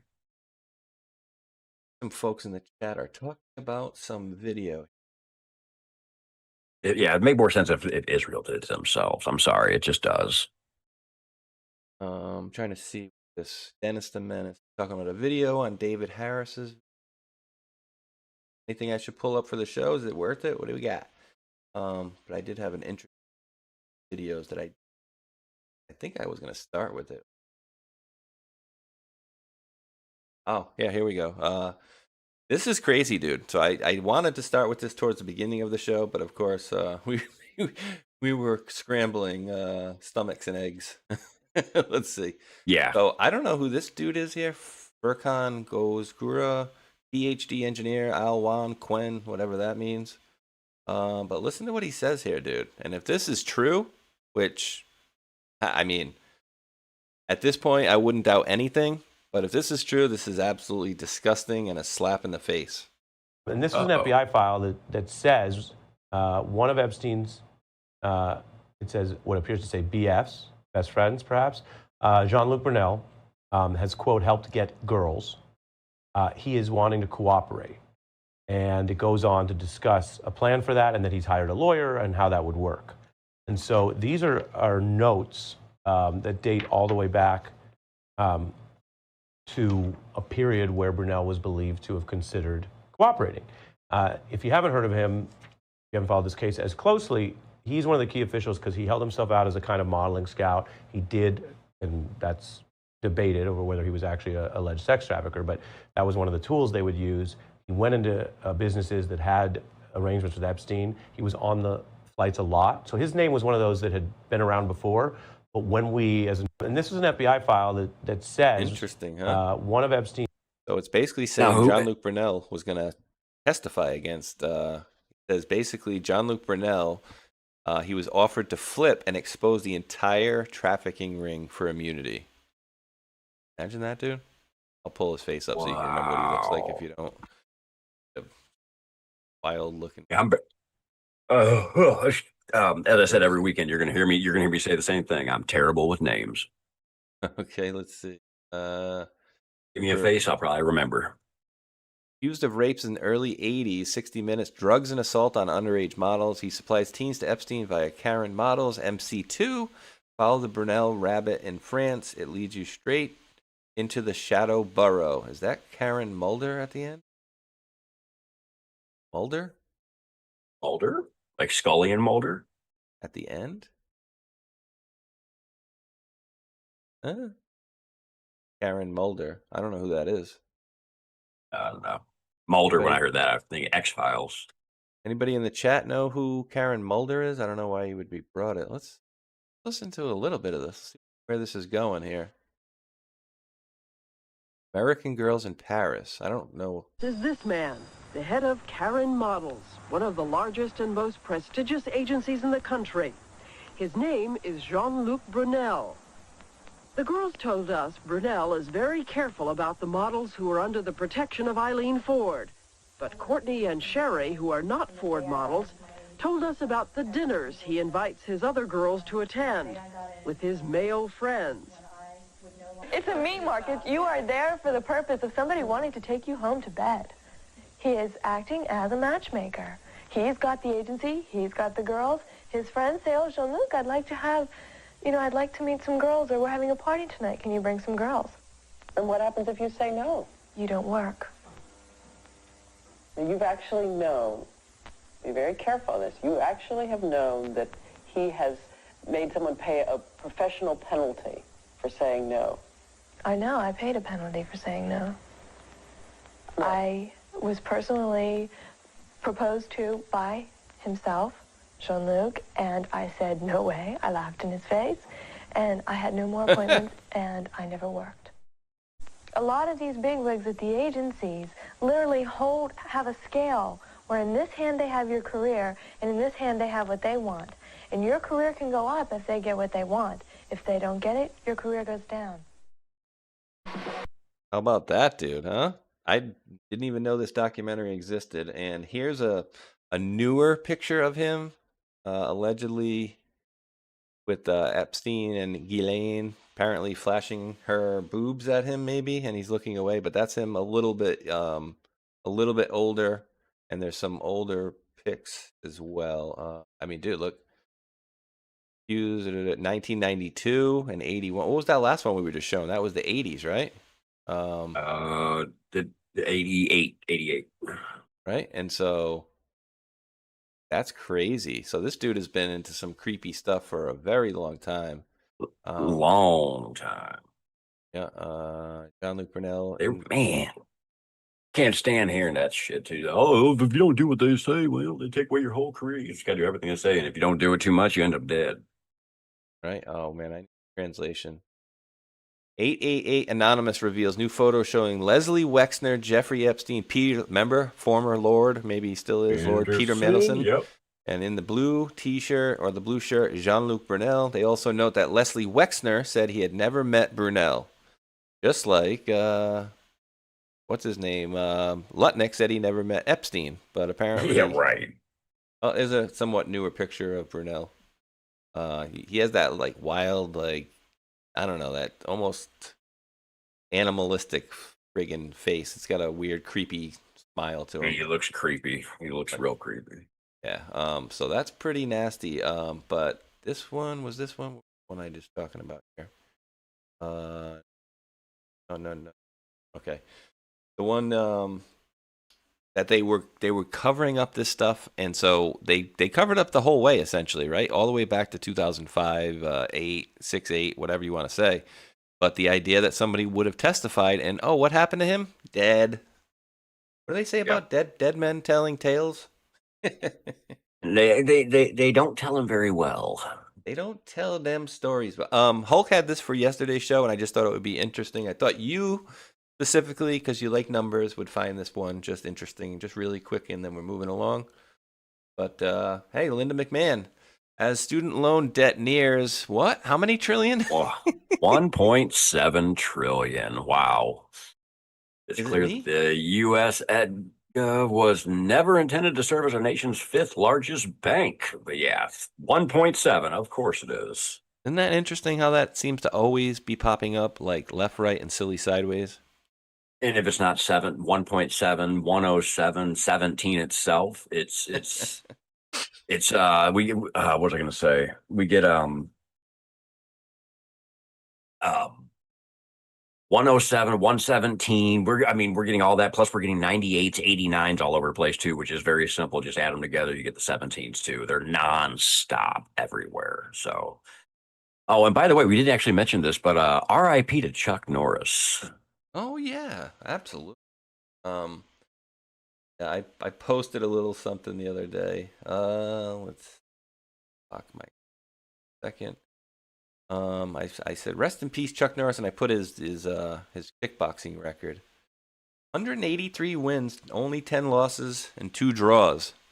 Imagine there's 10 guys out there that said they beat Chuck Norris, and I put right. He didn't die. Death just finally worked up the courage to meet him. Right, exactly. Chucky Norris. But yeah, his time when he was doing a lot of training with, I think he was doing some training with Bruce Lee in these areas as well. But he was Bruce Lee apparently, really whipped his ass. So, I'm glad you brought that one up, dude, because I posted, geez, I wish there had been people screaming this from the rooftop for years. Matrix, what do you know? This is just a wild coincidence. And is this why we give kids their hepatitis shots on their first day? Maybe? No way. Rabbi accidentally, wink, wink, gives infant herpes after ritual circumcision involving oral suction. Virus had reached baby's cerebrospinal fluid, and with not fully yet developed immune systems, it is life-threatening. Currently being treated in a Tel Aviv hospital. Now, is That dude going to get in trouble, hopefully? I mean, he needs to be hung, but he needs to be hung up. But that is highly, highly unlikely, dude, because this is their thing. This is what they do, right? But if you knowingly give somebody herpes, of infant herpes, come on, man. Well, yeah, I mean, then when you would have to prove that he knew it and that he knew doing that would give it, you know what I mean? And so it comes down to this whole thing. But they're all, you know, like a religious thing. They're not going to go after him for that, in my opinion. I mean, I think here we should. We, you know, if that were to happen, we should. But over there, highly unlikely, dude. Highly, highly, highly unlikely. This is funny, dude. Who does this guy look like? Let me block the screen and block the screen for his, for what he actually writes. I'm just gonna pull up the picture here. This is so funny. Who does this guy look like, Matrix? Oh, he looks like Epstein. I know that much. I saw this. He's like, I'm not Jeffrey Epstein. Okay. Yeah. He's not, for sure. No, he's not, but he definitely, it's creepy how much he looks like him. Oh, dude, did I tell you? This is interesting. So, I don't know if anybody, well, I don't say it doesn't really matter if you believe in it or not because our government believes in it. Remember the movie The Men Who Stare at Goats? Yeah. and it's funny, right? Because it's like, oh, it's kind of like the way they made fun of Space Force. Like, oh, it's going to be this movie. They had Steve Carell do the show and movie or whatever it was. And haha, we're making fun of it. But in the same way, they did the same thing with The Men Who Stare at Goats, right? They're like, oh, we're basically making you guys look like buffoons. But they were actually doing this, this what do you call it? Remote viewing. There we go. Yep. So check this out, dude. It only pops into my memory, and you guys can take this for what you will and whatnot. But I was watching this dude the other day who has an organization that does remote viewing, and he says, you know, our statistics are like absolutely crazy, good and accurate, and blah blah blah blah blah. So then he talks about how he had 4 people do a remote viewing situation on Epstein's death. Okay. And this is crazy, dude. So he says all 4 people got the exact same information. Okay. And you guys are going to be like, what? But there's more to the story. So you just wait. You'll love this. So the original story is they did it with 4 people. They go in, they all come out, and all 4 people come back with the same answer is that, yes, he hung himself. That's it. Cut and dry. He hung himself. Game over. Have a nice day. Okay. Well, then the guy keeps telling the story, and then he says, you know, we've come to employ this service or this technique that we have, and what it is called, it's called blocking, right? And so what he's saying, and I don't know, take this for what you guys will, but he's saying when they do remote viewing, you can actually have beings from, you know, aliens, other dimensions, what have you, that actually can mess with their viewing of a remote viewing a situation, right? So he said, we didn't use any blockers on the Jeffrey Epstein thing, and all 4 of the guys that did it came back and said, yes, he was hung. That's it. He goes, something was bugging me that we didn't use the blocking technique, so then we revisited it like a year later. Again, we had 4 people doing a remote viewing of the situation, but this time we had blockers blocking anybody from skewing the view that genuinely happened there, okay? So again, I don't know, take it for what you will, but he said, again, once it came out, all 4 people had the same vision. And in their vision, what they said was 2 days before Jeffrey Epstein had, quote, passed away, there were 3 people on the same level as him that were given keys to their cells and his cell. And essentially, they all said, all 4 people said, they watched as the cameras were shut off, the 3 people converged on his cell, talked with him for a little bit. It was obvious he pled, and then they killed him, strangled him, and then set him up to look like he hung himself, left their room, locked his door. They all went back to their cells, locked their own doors, and that's that. So that's what he says the story is. So I'm not telling you I believe it or don't believe it, but would make a little bit of sense, right? Because it's so much easier if you wanted to take somebody out of the picture than, say, remove somebody from the prison. But then I'll also have to add in the fact of, boy, that dude's nose looked a little bit different, and those ears looked a little bit different in the death photo that we saw. No. Yeah, see here. Okay, so when it comes to remote viewers, I do have a belief in what they do, like fully. But here's the thing: I only, I how do I don't believe all remote viewers. Now we claim to have 4 of them get the exact same thing. 1, he hung himself, and then 2, the second one, which is definitely more believable. But the only problem is the pictures, like you just said, that we saw showed different ears, a different nose, a different person. And then you can go, if you want to put the conspiracy hats on, we've seen also videos of a guy with a beard on and longer hair that looks like Jeffrey Epstein, apparently walking around overseas. So I don't know. From the very beginning, we've well, by the way, we also saw after his death photos from a drone or whatever pointing down on Epstein Island, showing him there as well. So take it for what you want. I do not think he is or was killed when they said he was. Whether he's alive now or not, I have no idea. But I find the things the remote viewers said to be crap myself. So whoever these remote viewers are, I don't know if they were paid to say this stuff or what, but I don't believe that myself. Just based on everything else that other anons and stuff we've heard and seen, I don't believe that. Yeah, it's very. I mean, anything's possible. I'm just, I'm definitely just bringing you. I wish I could find the history. He was on this podcast, but they also showed their website, and he said you guys can go to this website and check it out. I forget what the website is, but maybe I'll bring it for next show or whatever. But yeah, some of the stuff that they did, like you said, some of the stuff like in the military, they were told Russia has this huge, may even have been the Red October one, I don't know, but he says it has this huge submarine, and we know that they have it, and we think they're about to launch it, but we need to find out. And so they had these remote viewers go and do it. And when the remote viewer gave them back the information, the guy in the military was like, yeah, no, that's ridiculous. There was no way they would launch it from here because we're well aware of this area. So like, no, stupid. So he sends the letter back, and then the remote viewer sends it back to him like, no, I don't care what you think. This is where it's going to be. And he said essentially like in 24 days, they're going to launch that submarine from this area right here. And wouldn't you know, he said, say 25 days, he said, right? It ended up being like 23 or 27 days. He was off by like a couple days, but he nailed the area and knew exactly where that submarine was going to be launched from. So there are people that can do it apparently. But again, I don't know, I don't know this guy or his track record, but I just thought it was interesting, a little interesting story or swing on things. But, again, it's a lot more difficult to pull somebody out of there than to kill them if you wanted to. Yes, exactly. Now, when it comes specifically on remote viewers, again, I fully believe there are people out there that can remote view and do it correctly. But again, the story that we just heard was, because of blockers, we all got the same exact thing where you actually saw Jeffrey Epstein kill himself. But then you go back without blockers and you see a completely different thing. And in both times, all 4 people see the same thing. But yet, a blocker doesn't change the story. Okay,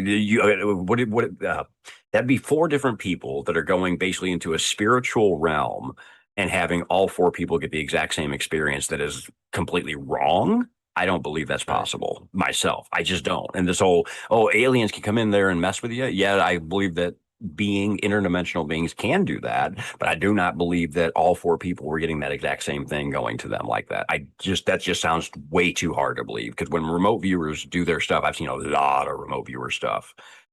How they typically do it too is they go in with they only give like coordinates or this, that, the other. They don't go in with a whole bunch of rules on what you're looking for. They go in with a very baseline thing, and when they come back, the info that they have is not as detailed as what these people seem to have said. It's a weird thing that's hard to explain. We on our show Monday through Friday, we watch this show called Metaphysical. They have a remote viewer who is very, very good. His name is John Vivanco. That dude can remote view like crazy. Like a lot of stuff he's gone through, it makes a lot of sense. But again, the way he does it, and he explains it in detail, the way these people are describing it, I'm gonna have to hear what they said, but it's like, there's no way possible that 4 different people are getting the exact same thing, and it's a wrong story. There's no way possible. Right. Bamlo, sorry to And I'll say this in a nicer way. She says, I don't believe rabbis are sucking babies something blood. What is that thing called? I forgot what the ritual circumcision is called. Shit. It's You a go to known thing. bar mitzvah.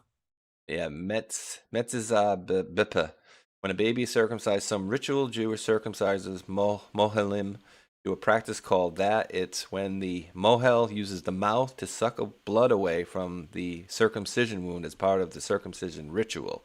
But yeah, it's not like, taking the whole thing and performing oral sex on the kid, but just as bad in my opinion that you have a grown person doing that, and there's no medical need for it, period. Yeah. No. Exclamation None. point. I mean, what I see right there is child abuse and whatnot. So that's all I can say. Bad. It's bad. And my buddy Marauder had sent this. It looks like probably right before the show started, right around the show time here. Let's take a listen. I've not seen this yet. Listening to it first time with you guys. I know the topic, but let's see. Congresswoman Ilhan Omar's second husband was, in fact, her brother. Abdi Hakim Osman, a member of the Somali community in Minneapolis, told Daily Mail that Ilhan used to think about getting her brother Ahmed Elmi papers to stay in the U.S. Did not realize that Ilhan married Elmi, though, until the marriage certificate was uncovered by the media. Whoopsies. And there was more to it up here as well. So I don't know where this came from here. This is 5 minutes, but let's listen to about a minute and see if we get what we need out of this first minute here. And hopefully the sound's a little bit better than that last clip. There we go. This please suggest that not only are the Iranians and the Qataris trying to influence the politics of the Middle East over there, but they're actually trying to influence American politics over here. During my meetings with the top officials in Qatar to discuss potential major investments in North America. I just have to pause this again to reiterate this matrix, right? We know that we pay that Middle Eastern country there. That's the topic of this. We give them billions of dollars a year, right? And they lobby the crap out of our politicians. But do you know what other country lobbies the hell out of our politicians, like super a lot? You mean the Israel? Oh, well, they do for sure, but Qatar as well. So I've heard so many people in the last many years, too, that they're getting money from Qatar as well. So just keep that in mind as we listen to this stuff, because he did mention in there Qatar, and that is Dinesh D'Souza. So I think this is maybe somewhat older, but let's take a listen. And they reiterated the fact that they produce more gas and oil than any other country in the region. So they don't really need the return on their investments. However, their investments in North America is a powerful weapon to influence the elections and see to it that the outcome will fit the Iranian interest. Which is to defeat Trump. To defeat Trump. They said we are looking forward to the defeat of Trump. And then we will see the first Friday prayer taking place in the White House. So clearly they have a lot of undue influence on our country from a lot of these oil-rich countries. I think that's the same country that gave him the Air Force One, right? You have to strip that sucker down to bare bones and rebuild it. Yeah, definitely. I wouldn't even think about that. You're right.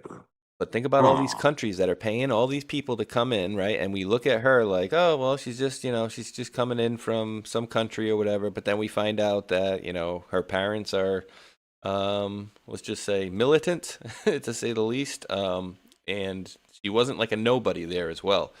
So these people just keep coming into our country. And the fact that I found it to be a little disgusting, actually, that Donald Trump would be out there blasting the fact about Obama and his birth certificate, and the fact that most people kind of scoffed at it, right?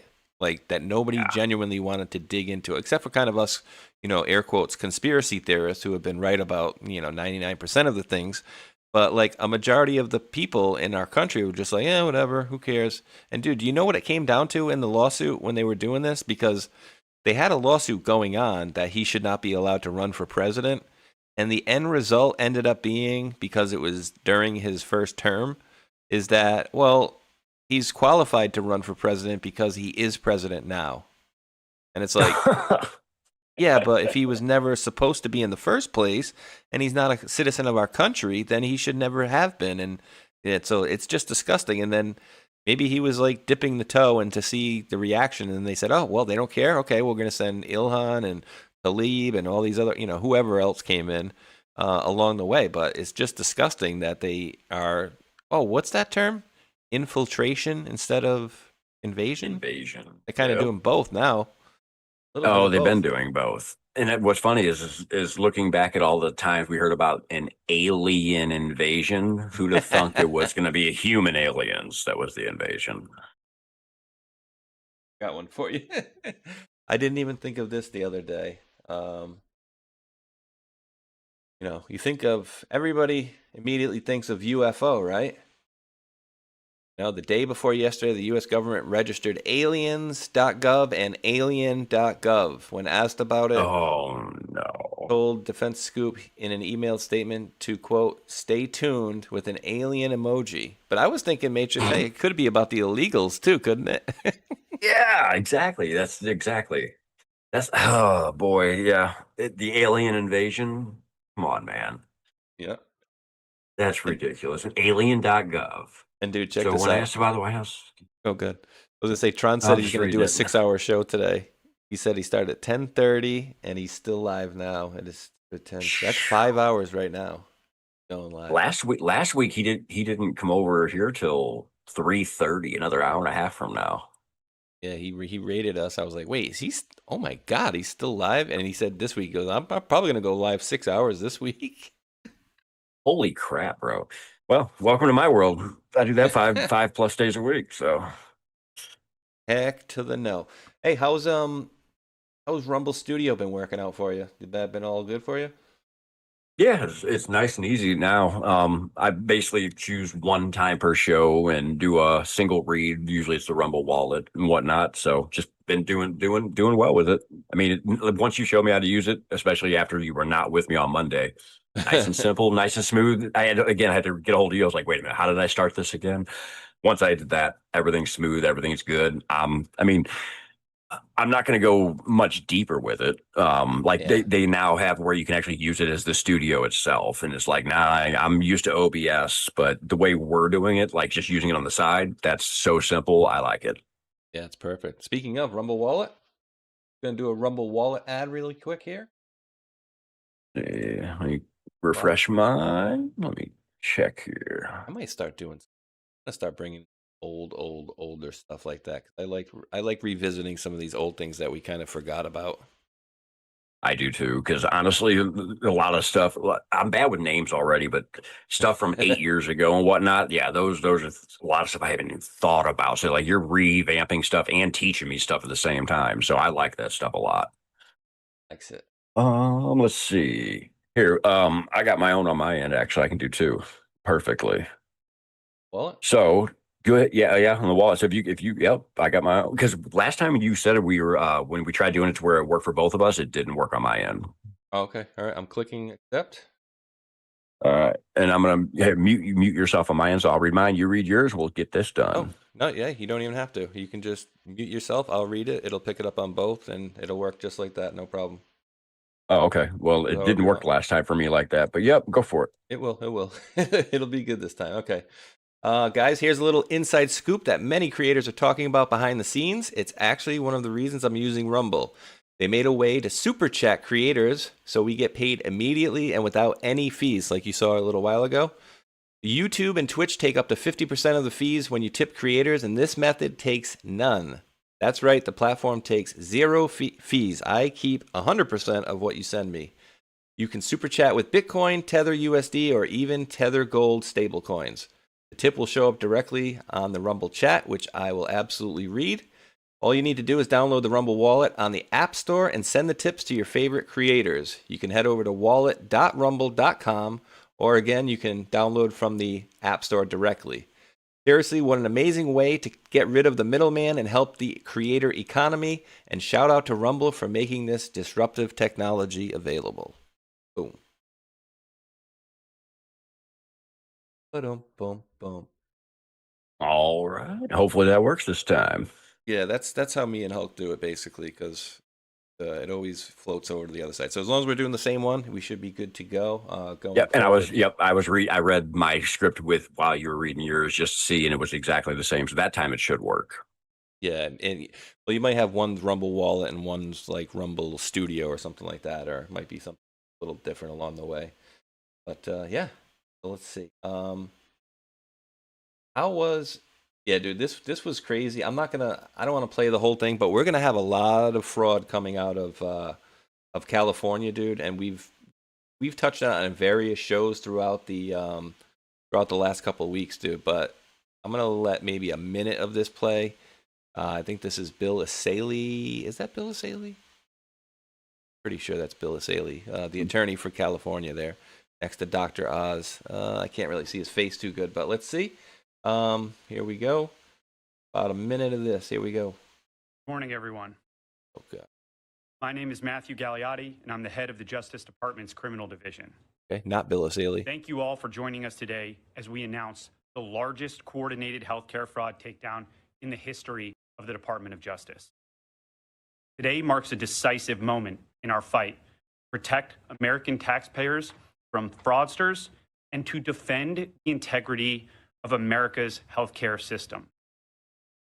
We are announcing today charges against 324 defendants for their alleged participation in healthcare fraud schemes involving approximately $14.6 billion in false claims submitted to Medicare, Medicaid, and other healthcare programs. In a takedown this large, I can't possibly describe all of the work that went into dismantling each scheme, but there are 4 key points that bear emphasizing. First, let me be clear about what these healthcare fraud schemes mean for every hardworking American family. These criminals didn't just steal someone else's money. They stole from you.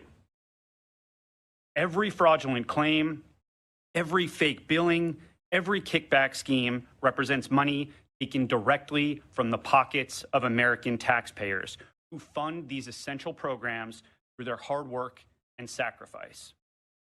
Dude, so have you seen some of this stuff? They have all these different facilities that are in like Operation Gold Rush. It's $14.6 billion healthcare fraud scheme.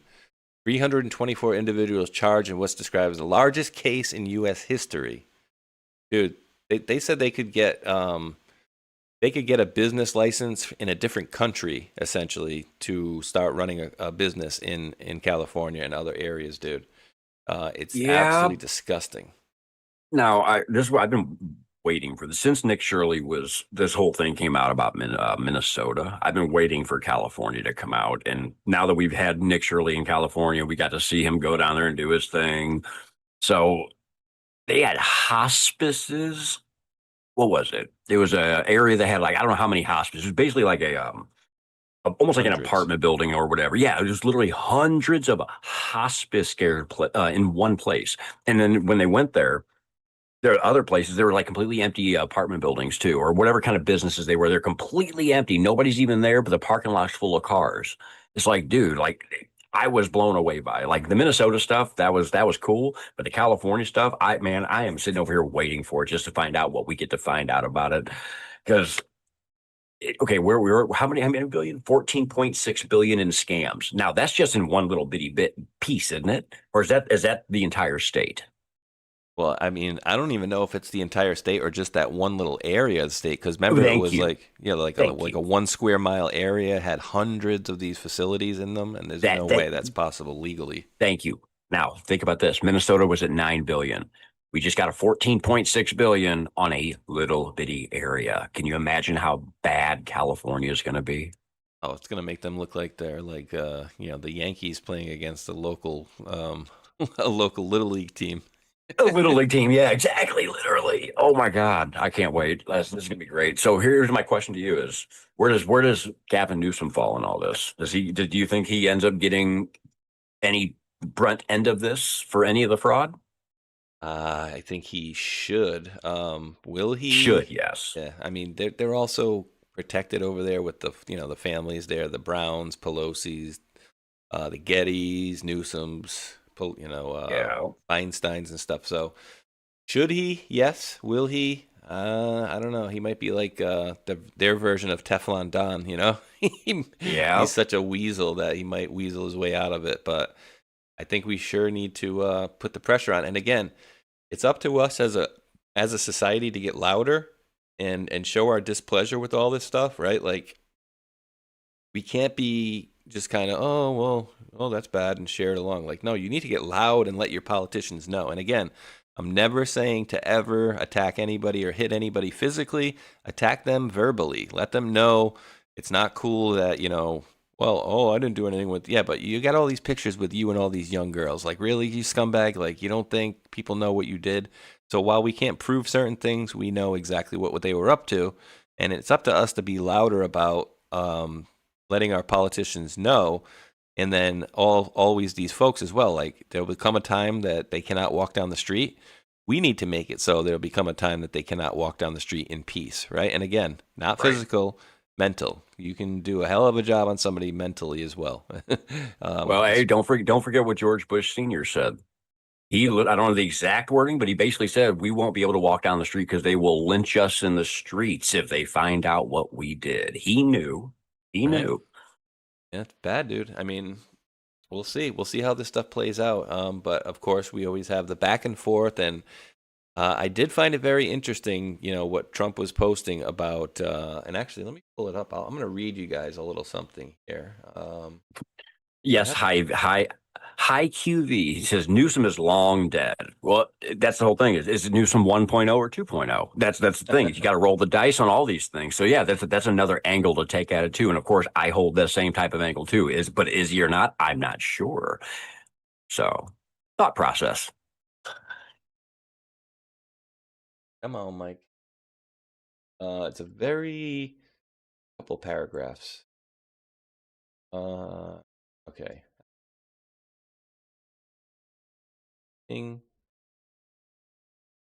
So we are getting close to meeting our objectives as we consider winding down our great military efforts in the Middle East with respect to the terrorist regime of Iran.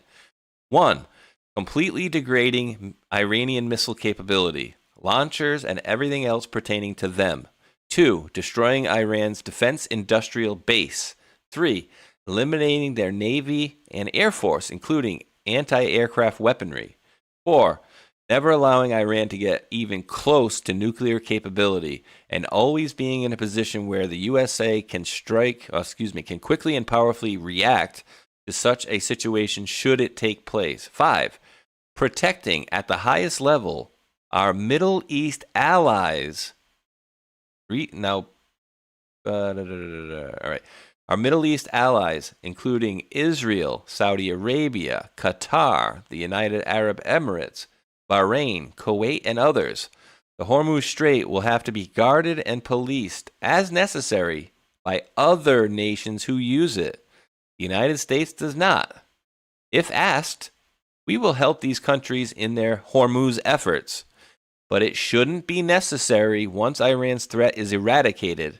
Importantly, it will be an easy military operation for them. Thank you for your attention to this matter, President Donald J. Trump. Ooh, I like that, dude. I very much like that little thingy. We're using Zoom. Go ahead, buddy. Putting it on them, not leaving it on our own shoulders as we always have. I like that.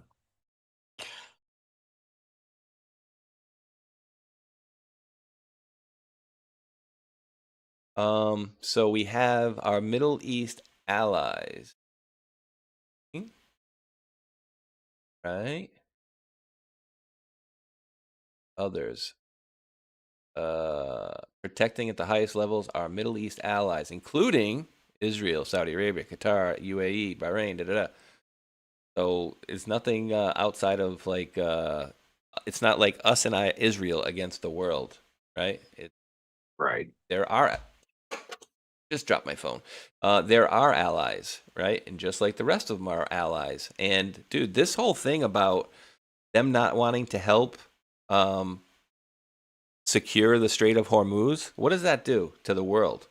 Or what does that show the world? You know what I mean? It shows them that, oh, wait, France, you need the oil, right? Yes. You going to help us protect the Strait of Hormuz? No, thanks. Right? All these countries that need this oil more than we do, right? Maybe we use it a few percent or whatever. We don't not use it, at all. Like he said, the United States does not. Yeah, we use it a little bit, right? But we're not going to have the need like these countries are going to have because we're going to be a net exporter, or we supposedly are already. But you're telling me the countries that actually need this oil, that need to see it shipped from point A to point B, will not help in protecting those shipments from oil from point A to point B? Sounds like he's spotlighting them to me, Matrix. I don't know. Yeah, he's not only spotlighting them, but he's also okay. So we've always been the world police. I think they've also got used to expecting us to just come over and do our thing and not need any help or ask for any help. So I guess this one time when we actually did ask for it and they didn't want to do it till after we were already done doing what we were doing. Yeah, he spotlighted them 100%, throwing them under the bus. I love it. I literally love it. And again, like in this here, them. He's putting everything out there on everybody else and not us. It was just a very rare thing. And in my lifetime, this is a first, It's not a thing I'm used to. It's always we're going to go fight everybody else's wars. So yes, and he's, basically we're being pulled into these wars by them and Israel and England, essentially, right, for years. Yep. And it's super interesting to me that UK didn't want to help us hit Iran that time, but then after the fact they were like, oh, we'll send like a carrier, and then Trump's like, yeah, Starmer, we got it. We don't need people that are jumping in late. Like, what? So again, some people are not seeing the world stage as being shown for what it is. Like the fact that he is messing with the UK as well as Iran, and are there deep state connections in Iran? Yes, we know that 100%. But who are those deep states? Is it the same deep state that was in North Korea? I would say yes. The same group of people that was, running our place as well? I would say yes. Same people that were probably running Venezuela? I would say yes, right? So seems to me, and maybe Cuba as well. So kind of coming around the block to that stuff as well. Did you see this one, dude? And not to mention all the cartels being run by us, our CIA too. Going to come up if this illusion. This is an old one, but President Trump posted this out. I think this is an old one. No, this is actually new. This Roger Stone, the Stone Zone? Yeah, that's Roger right there. So the lies of Robert Mueller and his criminal gang. And so you saw his post yesterday about Robert Mueller and his. I'm glad he's dead. The very well, I was gonna say the very nice homage that he left about Robert Mueller passing. What was it? I'm glad he's dead. That he can't. I'm hurt glad he's people dead. anymore, or something like that. Oh my word, dude! I mean, Trump has been on one lately.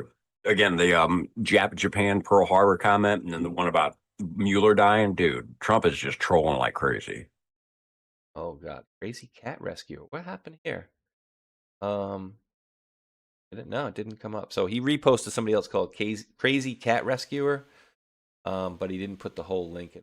I thought that was interesting. Did you see the thing the other day? And I'm trying to find it right now. He did this thing where he had put a video out of the White House being constructed and the change over the hundreds of years as it happened. I didn't actually go to his page to see it. I think they showed it on Fox is what they did. We saw it on our show. Let's just put it like that. I did get to see it. Oh, interesting. I can pull it up here. I do. He posts, whoever is posting for him just posts an absolute crap ton of stuff left and right on his account. Again? No, I'm saying like whoever posts on his account is like. Oh, whoever's doing it. Okay. Yeah, they're just posting like in rapid succession. I think they're probably preset. You know how in X, at least I don't know about Truth, but in X you can go into your drafts and you can actually set up different ones to go out at a certain time. I wonder if one of those days when he put out like 120 posts, if they were preset to all come out when they did, because there's no way you can make those posts as fast as they did. There's just no freaking way you can do 120 posts in basically one per minute. And as big as some of them were with the writing too, I think those were all preset to come out as a information dump, like they use a crumb dump, like they used to do in the drops. I think that's Trump's way of doing that now on True Social. That's my theory. That's my theory on it. So I just thought it was super cool looking. While he's searching, everybody, don't forget to smack that red pill, smack that thumbs up, or whatever the two sides are affirmation button is for whatever site you guys are watching from. And don't forget to jump over to both sides of the stream, both Spaceshot side, my side. Make sure we get all those likes and thumbs up and get on that leaderboard again this week, everybody. And stop leaving the thumbs down, you jerks. Whoever you jerks is. Yeah. The haters, man. Well, we get the same. I mean, dude, in the old YouTube days, a cross to bear for you and Q. My buddy Patrick, rest in peace, brother. Used to be an older mod over there. Before every show, we'd have like 30 thumbs down before the show would even start. And so he did, somehow, I don't know how he did it, but he ended up figuring out some of the folks, and he got that down to about 5 or 3 before the beginning of the show.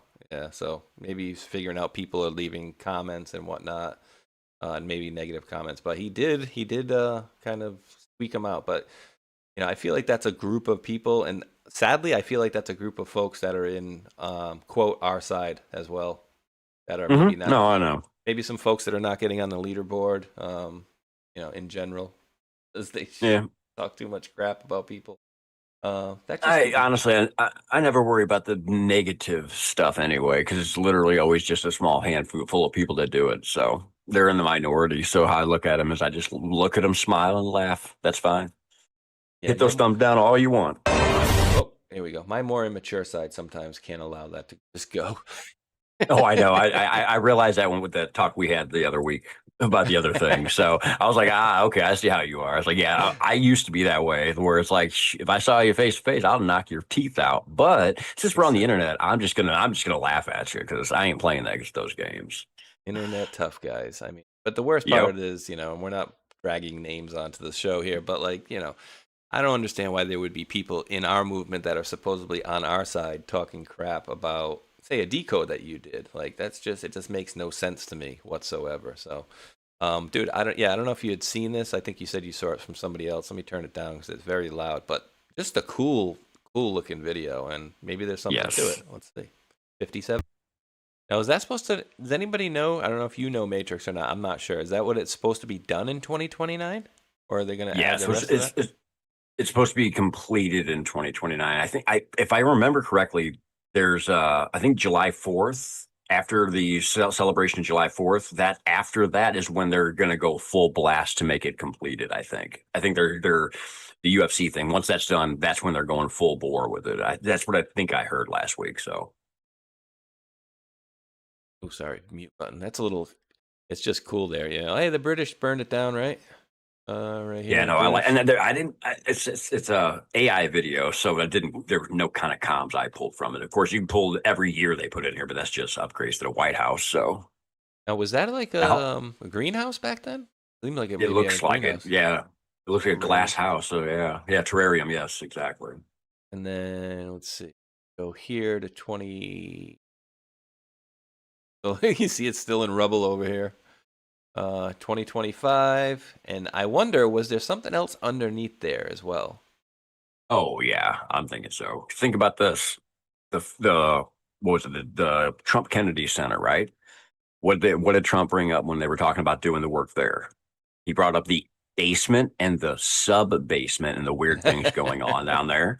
And then you get to the White House here, and they're doing the ballroom.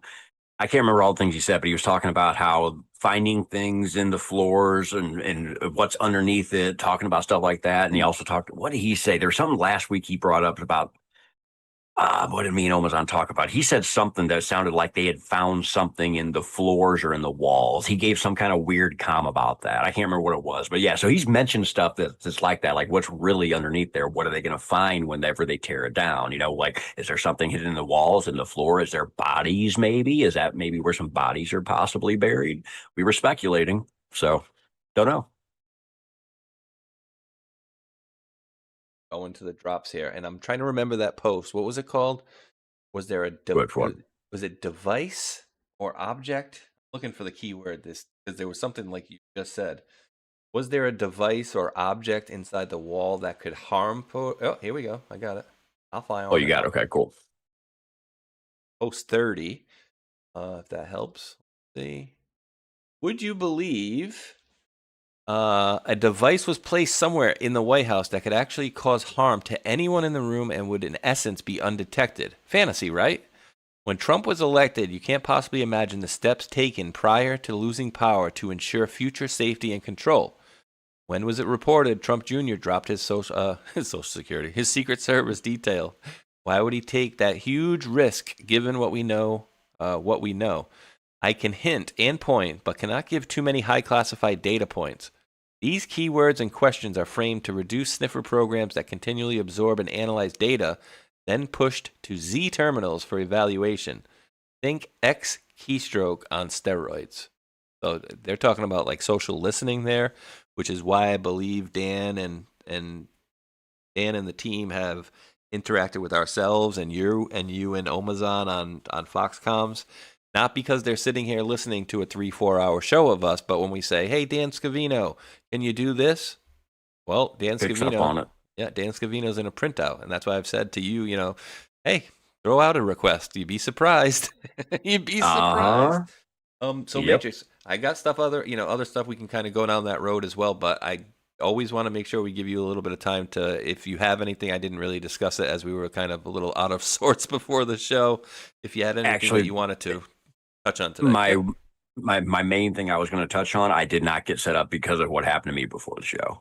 I did not get it found and pulled up and set up or whatever. Basically what it was is Gutfeld just went a little nuts this week. It was going to be another one of the, he brought up Chelsea Handler, Obama. He brought up Obama's birth certificate. He said some stuff this week.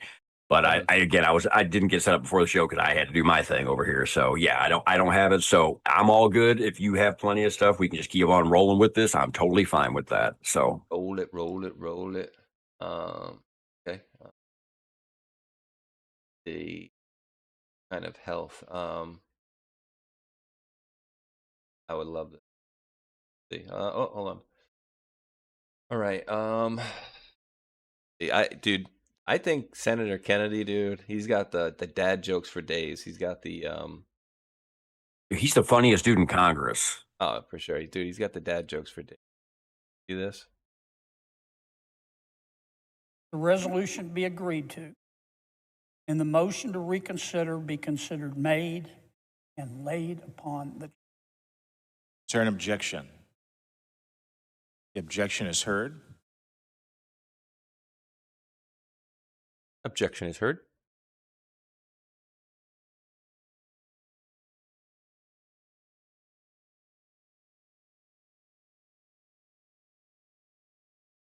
What's going on here? With respect, I want to give my colleague. Wait, what?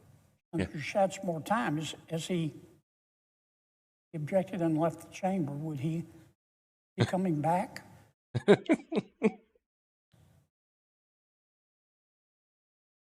Well, wait, just one second. I mean, is he quick question? Is he ill?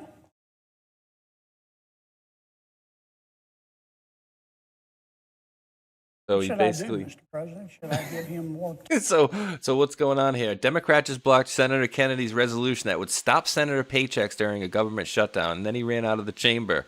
Senator Schatz, I object, and then walked away. He didn't run. Oh, that's what happened. Okay, I didn't understand what the heck. I saw you pointing at the guy that ran out. I didn't get what happened. So he objected and literally ran out. Yeah, they wanted to block the payments to senators here, right? No, man, I didn't see this. Stop senator paychecks during a government shutdown, and so no way. Point, Mr. President. Point of order. Is it appropriate for someone not to be recognized to just say object and run out? The senator's not been recognized. The senator had the floor, senator from Louisiana, who's made a proposal, and then I heard some noise in the background, and that was it. But I never heard a senator being recognized. So it sounds to me that no one has been recognized to object.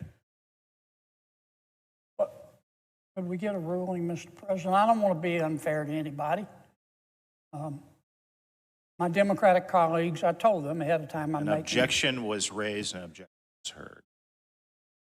So, did we give Senator Schatz more time to come back, or?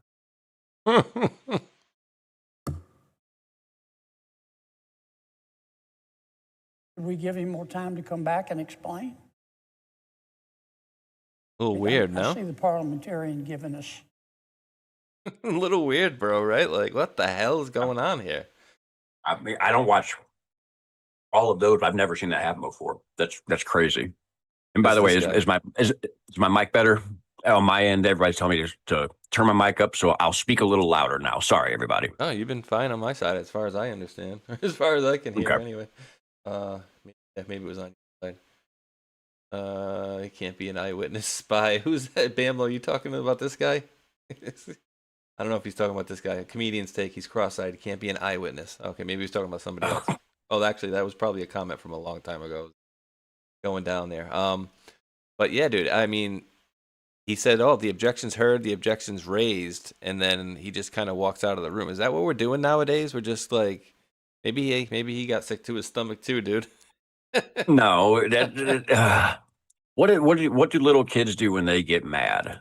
They say something and then walk away or run away. That's just basically what he kind of did. I object, but I'm going to run away now because I don't really have a reason to object, or I don't have anything I can say. I don't know. I'm taking my ball and running out with it. Yeah, like what? Like what? I've never seen that before. That's great. Like what? And again, what do you do in those situations? Like I don't understand how this works as far as our government goes. So like when that happens, what do you do? Does this guy get reprimanded for anything, or can you just do that and just like what happens? Like if you can just do that and get away with it, people can just start doing that all the damn time. Yeah, it So doesn't, I don't doesn't know. make sense. Yeah, it just, oh, I object. Well, he did hear the objection, but then he walked out of the room. He leaves. Yeah. What the? I don't know that you hell? need to be, what do they call it, recognized, right? I think that's how they do it, though, normally. Like, all right, any objections? You'd have one person say, yeah, object. You don't say, oh, I recognize this guy, and then he stands and says, I object. They just say, I object, or I get a second on that one. Yeah, it was just a weird scenario, very weird. I object and then I leave the room. It just makes no sense. Anyway. So, wow. What? I think, I think they're laying everything out, Trump and the team there. Again, I feel Trump is like the ringmaster, the ringleader. And I think they're doing things the way they believe it to be best to be rolled out, right? Like, we're not going to kind of, it must be clean, right? It must be done by the rule of law, like we've been told this, Yep. right? So we're not going to kind of stoop to their level. But I would say if there wasn't anything like that going in place, then we would need to make an example of folks like Mr. Pritzker here. Did you hear this one from 2 days ago? 3 days ago now. Pretty crazy. What does a Project 2029 agenda look like for you? I don't think you can speak of it in shorthand, but I'll just say a couple of things that I think are absolutely necessary. One is we've got to restore the rule of law, and that means holding people accountable who've broken the law. I'm talking about in this administration, when we get a new one, the people in this administration who've broken the law and federal agents who've broken the law need to be held accountable. And that means criminally prosecuted. Criminally prosecuted, civilly prosecuted, whatever it is that we can do, right? It may be that you can't criminally prosecute somebody, but that you can go after them civilly. What does a Project 2029 agenda look like? What do you think, Matrix? Sounds to me like if something isn't done, then a lot of Republicans and conservatives might be in some hot water here, and that it almost sounds to me like they would use their position of power to go after their political enemies, like they've been telling Trump that he can't be going after Comey and all these other people. Like, oh, he's just going after his political rivals. But sounds like Pritzker's got that in his crosshairs, bro. I don't know. What do you think? Yeah, no, that's exactly right. And when we heard this, whatever day this came out, we said that they showed this on Fox News actually too, and we were talking about this, and it's kind of funny how he's sitting there saying that we're going to go after you guys. And of course, they're saying, oh, we can't do that. So here's my thought process with it. So we need to make sure we do something to them before 2029 so they can't come after us. All right. So is he trying to tell us, y'all better hurry up or we're going to come get you? You better hurry up. That plan better come through. And then what are we over here doing? When are these arrests going to come? When are these arrests going to come? So you have Pritzker. What are they? What's he on here? ABC or something? Whatever he's giving this interview Telegram. on. You know it. Okay. Oh, okay. Whatever. So it's going to go. Everybody's going to see it. So I feel like it's almost narrative seeding in a way. It's going to get people that only follow the narrative, right? So the people that are just watching it from the viewpoint of, I just see what's on the TV. They see something like this, they're going to freak out. If they're on our side, they're going to freak out. If they're on the other side, they're like, yeah, hell yeah, we're going to go after them. But think about it. What does everybody want right now? Everybody's dying for some kind of arrest. So you get this fat boy on here who's just lost a lot of weight. I call him Pritzker 2.0, sitting there saying that we're going to come after you. And again, like you said, right after it, they're telling Trump, you can't come after us. So they're doing projection and they're telling what do people have to do? They have to tell you what they're going to do beforehand. Well, I don't think they're ever going to get that chance to do it because between now and 2029, that's a long ways away. I think there's going to be a hell of a lot of change and a hell of a lot of things happening between now and then. This is just a mouthpiece right here to get exactly what we're doing right now, me and you, to talk about it. Yes, sir. And I think we're going to have a lot more change even before, say, Easter. Really do. Easter falls on what day this year? It's the 4th or the 5th? 4th? So it is the 5th. Okay. Interesting. All right.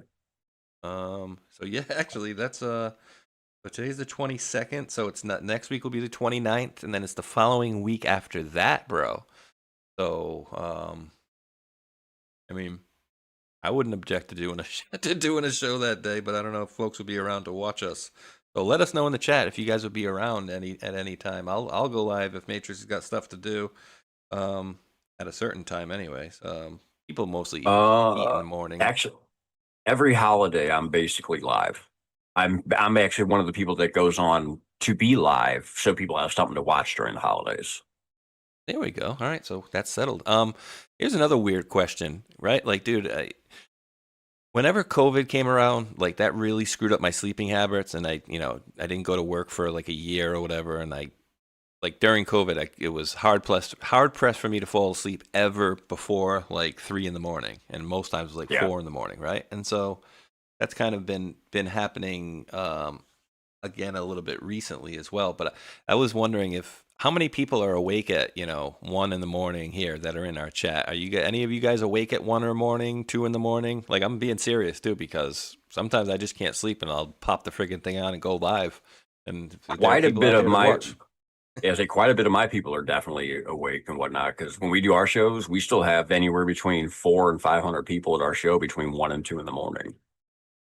That's we're running our we're running our show straight through. Yeah, we will still have that many people that late, no joke. And I used to, before my surgeries and all the other stuff, I used to do overnight shows 2 to 3 days a week. And though it was a lot smaller of a crowd and I was always on pill back then, there's a lot more people that stay up like late nights like us anons do. I don't do it as much as like I used to. I used to be an all-nighter. I'm a night owl myself. I prefer going to bed when the sun comes up myself. There you go. Josie Ann says 3 to 5. I'm up till 3 to 5. Teresa 67 says yes. Amber Lusky says yes. I get up at 2 a.m. Eastern for work at 4. Oh boy. Vito Frito Bandito says I still wake up at 3 a.m. every night. Is that to get to work or to go? That's crazy. C Gene, I'm up at 2 a.m. Rhode Island time. That's me and C Gene grew up in the same town. That's crazy in Rhode Island. You got people on my end saying no fake contract, Eric 17, Road Dog, they're all awake. Night owl, they're all night owls. Resonate 432, they're night owls too. Yes, they said do it, Spaceshot. One top operator says I'm in. Mary Lynn says wake up throughout the night. Riv 508. I'm guessing you're from Massachusetts. That's their area code for phones, or one of them anyway. Says every night. C.S. Contreras, me. My insomnia started in 2013. Yes. News, yes. See, I grew up being a night owl. My mom was a night owl. My dad was a morning person. I was up with my mom late all the time growing up. I was a night owl since I was a little bitty kid. So I never liked waking up at like 6 a.m. to go to work. I hated that. Or school. We got a nice little troll in my chat here. He's saying that Republicans have no balls, but you know what? At least our our women don't have balls. I know that. Yours do. Hey. We don't have no balls, but at least our women don't. Yeah, our women don't, and yours do. Motorcycle, just stick around, just wait, just watch. See, says, "Oh, what happened to the Biden?" And this is kind of to my point, and kind of what Motorcycle is kind of hitting on, is that if I didn't think there would be something that was becoming and that we're clearly building to, I would say, yeah, just drop them on their heads, screw these people. Like, they're complaining that Trump's going after their political rivals while ignoring the fact that they went after him for the 4 previous years completely. Then when he gets back into office, they're complaining again that he's complaining that they were friggin' illegally spying on him. And it's like, wait, what? Make that make sense. It doesn't make sense in any way, shape, or form. So, but I do believe there are, like I said, we'll see what happens by Easter, and we'll see what happens certainly by the 4th of July, because, again, you're going to have a lot of people. I'm not in a mood to go celebrating 4th of July right now, and wow, what a great, 250th anniversary as we speak. But if we start getting a lot of progress before then, I could see people would be happier to see things are going in a better direction. You know what I mean? Yeah, and we look at it from a different perspective. A lot of people that are in our chats tend to look at it in a different perspective than the normies.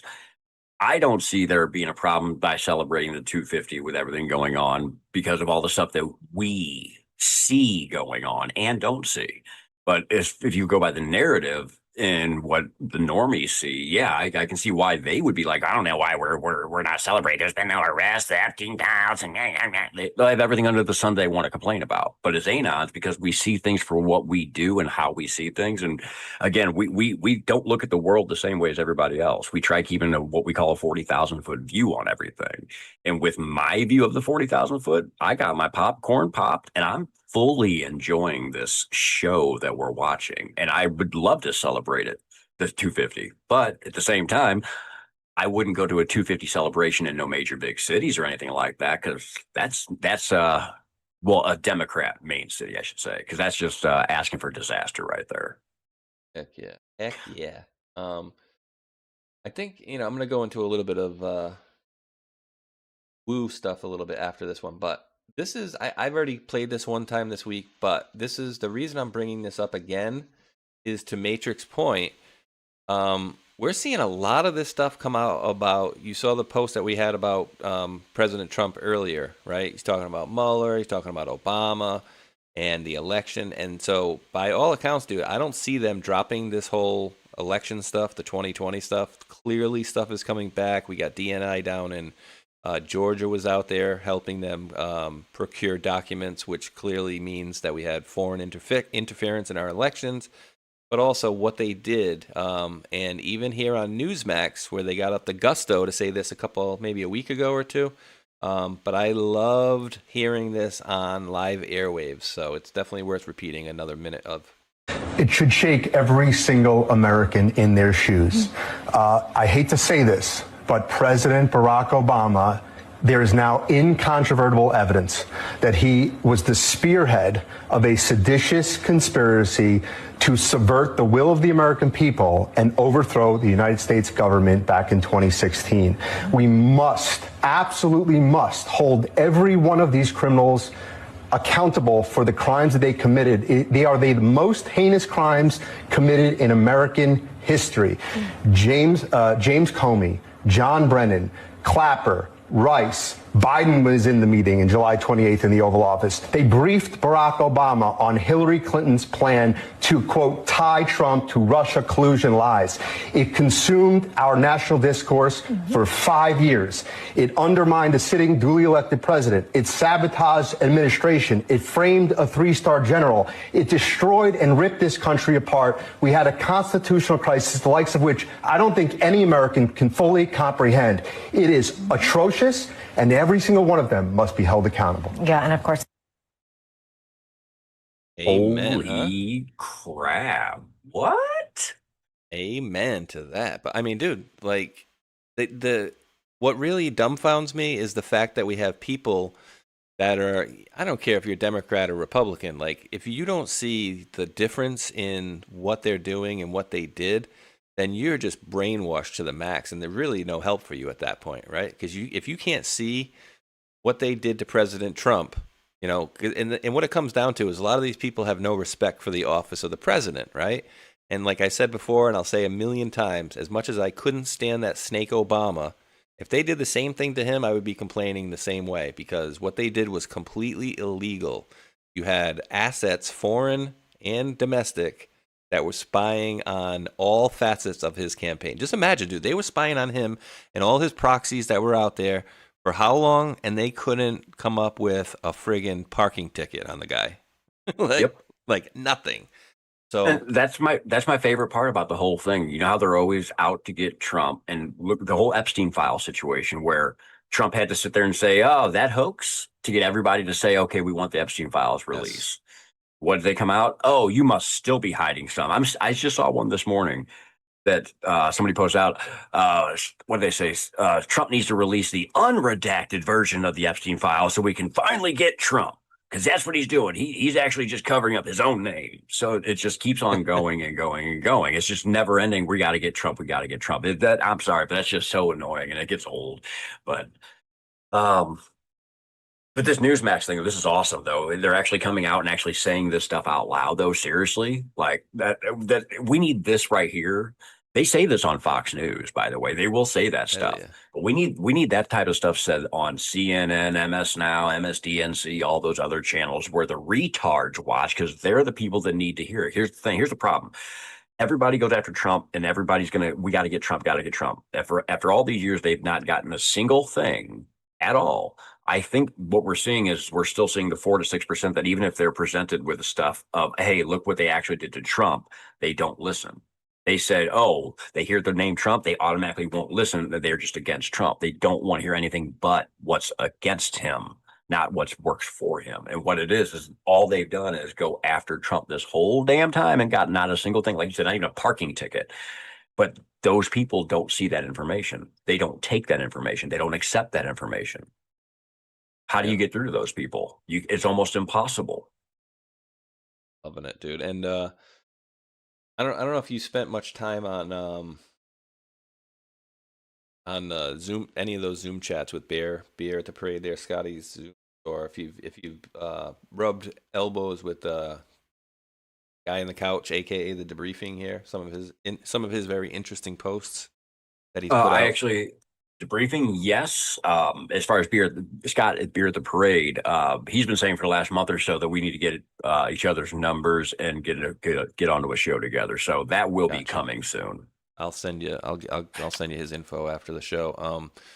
But yeah, so this here, the debriefing 17 was used to be the guy on the couch, and he's using a lot of the AI tools to kind of go through these things. And as Scott discussed on his show, I was on Friday for, I think I was only on for like a half an hour after I was on with 412 and on, that basically, I think he said Mary and the debriefing here are kind of going through these things and showing examples of like a worldwide cleanup of essentially what we want to see. So he says, this is from yesterday or the day before. This one here is from yesterday. They're not just arresting street operators anymore. They're pulling in the bankers. DOJ says former Notice International Bank CEO Tomas Concha pled guilty after fraud scheme that drained $24.9 million from the bank and included a Venezuela sanctions evasion conspiracy involving OFAC designated individual ties to whatever. He agreed to forfeit $16.9 million What's the tell? When CEOs start pleading out in cases tied to sanctions evasion, forfeiture, and bank collapse, you're watching the money architecture get hit. Former Miami-based bank CEO agrees to forfeit over $16 million, pleads guilty in wire fraud case. Same thing here, but watch this one, dude. This one's even cooler. Where is it? Here we go. Ding, this one. Costa Rica just crossed a line you don't cross unless the system is being forced to open.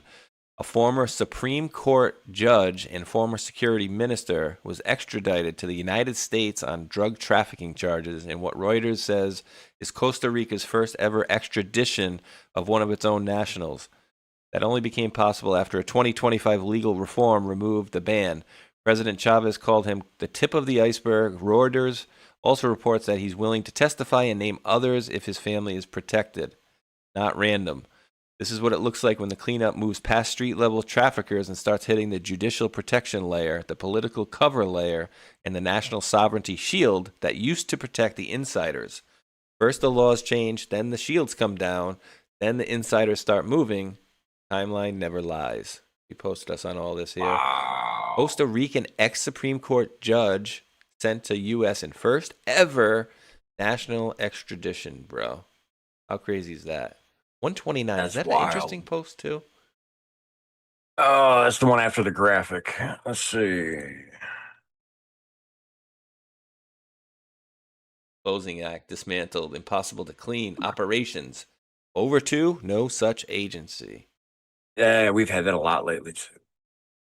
People remember this, too. But, like, you remember about the whole discussion about why Snowden essentially went into the NSA, essentially that they were having like this, essentially there was a war between the CIA and the NSA, and that the NSA, what was it that, the CIA wanted to essentially be and have the tools of the NSA, because I think I'm saying this right, the NSA is like way bigger than the CIA, I believe. Well, the NSA is the one that collects the data. So CIA wanted to get their hands in all the data. They wanted to be able to get everything. So, and they wanted to kind of poo-poo the NSA, because remember the whole line of the movie, Snowden, NSA is my B. Basically, they were trying to make the NSA look bad. And then we had this guy from the farm at Snowden, where he went over and was working with these guys at the and then he worked over at the NSA as well. Then stole the documents, went to, China, Russia, wherever the hell he went. There and all this stuff. So there was that big thing going on back then as well. 150. Well, let me ask you, what do you think about Snowden? Dude, I don't know. The only thing I know about him right now is where the hell is he? Right? Like, what's he doing right now? And what is Julian Assange doing right now? That's what I want to know. Are they just vacationing now because the op's over in their hands, and they can just go live into retirement peacefully now? For Assange, yes, but Snowden, we don't know. Right? Don't know. I mean, it's very, very weird. Jean-Luc Brunel. Dude, so I did want to touch a little bit on this one, but I don't want to keep us going too long tonight. But I did want to touch on some of these that we touched on in the very beginning of the show, but I want to hear people's opinions on them, and yours as well. Where is it? So, especially now, like, wait, did they have to wait until we started getting all this AI out there where people can, make fake videos like left and right? So, I'm going to say I don't know what this is. I don't know if this is fake. I don't know if this is AI. But one thing I do know is we're starting to see videos like this pop out of the woodworks left and right and silly sideways this last week. I would say ever since like the 18th, dude. 17th, 18th. But, the creepy music in the background, help or hurt. Well, let's see. This could be 100% fake. I don't know. But what would it look like if you actually had something real? Like, put it this way. Say if you had something that was floating outside of your house and it looked just like that, and I went and recorded it, right? And I was like telling you guys, like, no, I recorded this. I'm telling you I recorded this. Like, are you guys going to believe me, though? You probably half of you would say, nah, he's making that up, or you made that video up. Like, even if you had genuine article proof in front of you, there's always going to be people that will 100%, just deny it, right? And so I don't know, this one seems a little fantastical because there's, orbs and stuff going everywhere. The shakiness of the camera doesn't kind of go in line with the AI stuff, but I don't know. I mean, I got another one to show you as well, and this is Dom Lucre, so, whatever.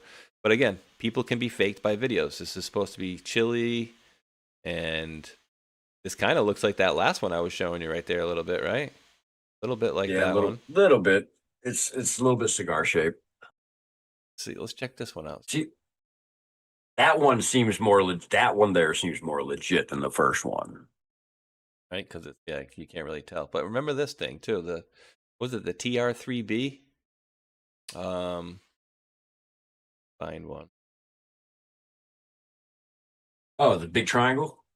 Yeah, I mean, so people, we've seen that. You ever see the one that was like, I think it was like England or something like that, where the people were showing, it looked like you see the 1, 2, 3, and then in the middle you also saw like a glowing circle, and then it kind of went bright, bright, bright, bright, and then all of a sudden the light was gone, but everything was gone after that. Well, I might be able to pull that one up here. Let me see. The reason I bring that up is to say that, hey, a lot of these things that we're seeing and they're UFOs, very well could just be something that's our own stuff. You know what I mean? Yes, our own. Yes, it was a white. The White House did have a greenhouse. It was a greenhouse. So at the White House. Yes, thank you, Venti Man. He sent me the link. So yes, it was when the White House actually had a greenhouse. And thank you for the $5 Rumble Rat when you sent that. Thank you very much for that, Venti Man. Welcome in and good to see you, brother. Yep. So it was for sure back in the day. It was London Olympics. 1857 when that was. Okay. Really? Yeah. Long time ago. Is it London? This is. Well, this is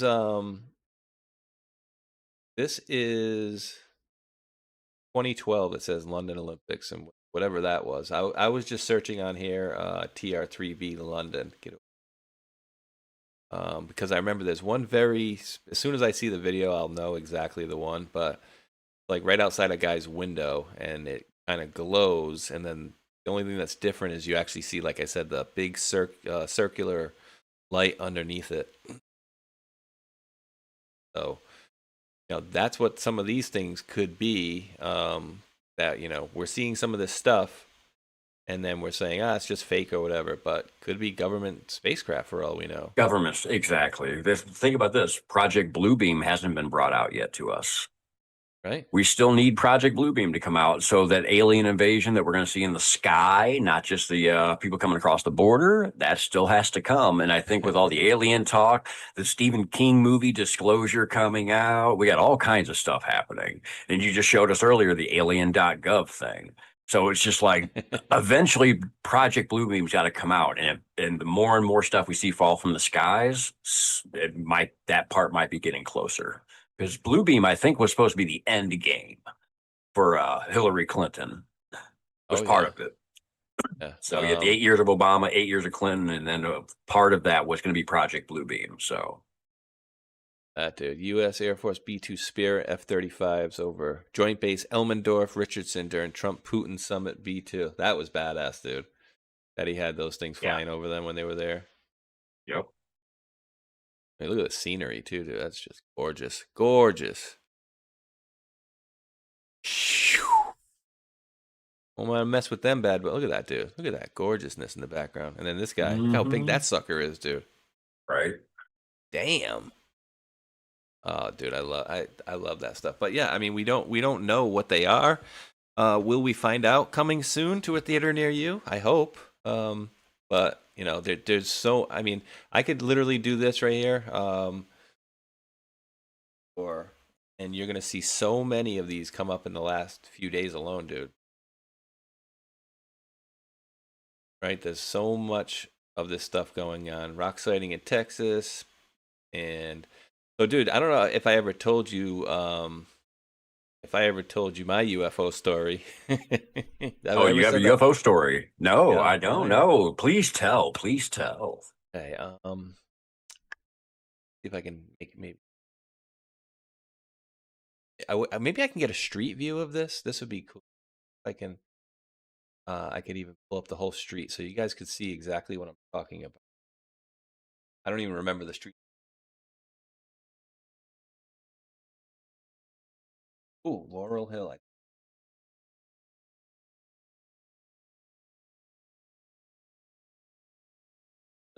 I lived years ago.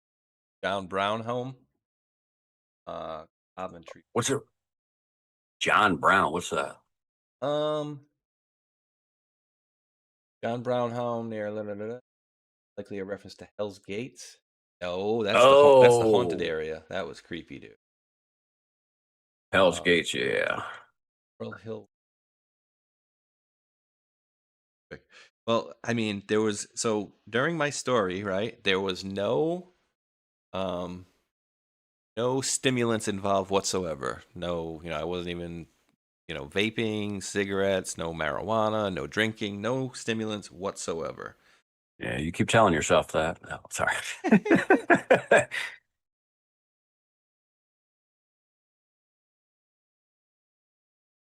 Now, see, I've never got to see a UFO, but I've had plenty of paranormal experiences. So, paranormal, really?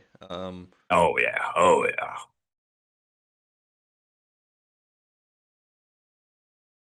That's what we'll have to do on Sunday. We'll have to have a show where we do a little story time. That's what we'll have to do. You got aliens shit. I got paranormal stuff for you. Okay. I got some wild stories. Let me. Let's just see, You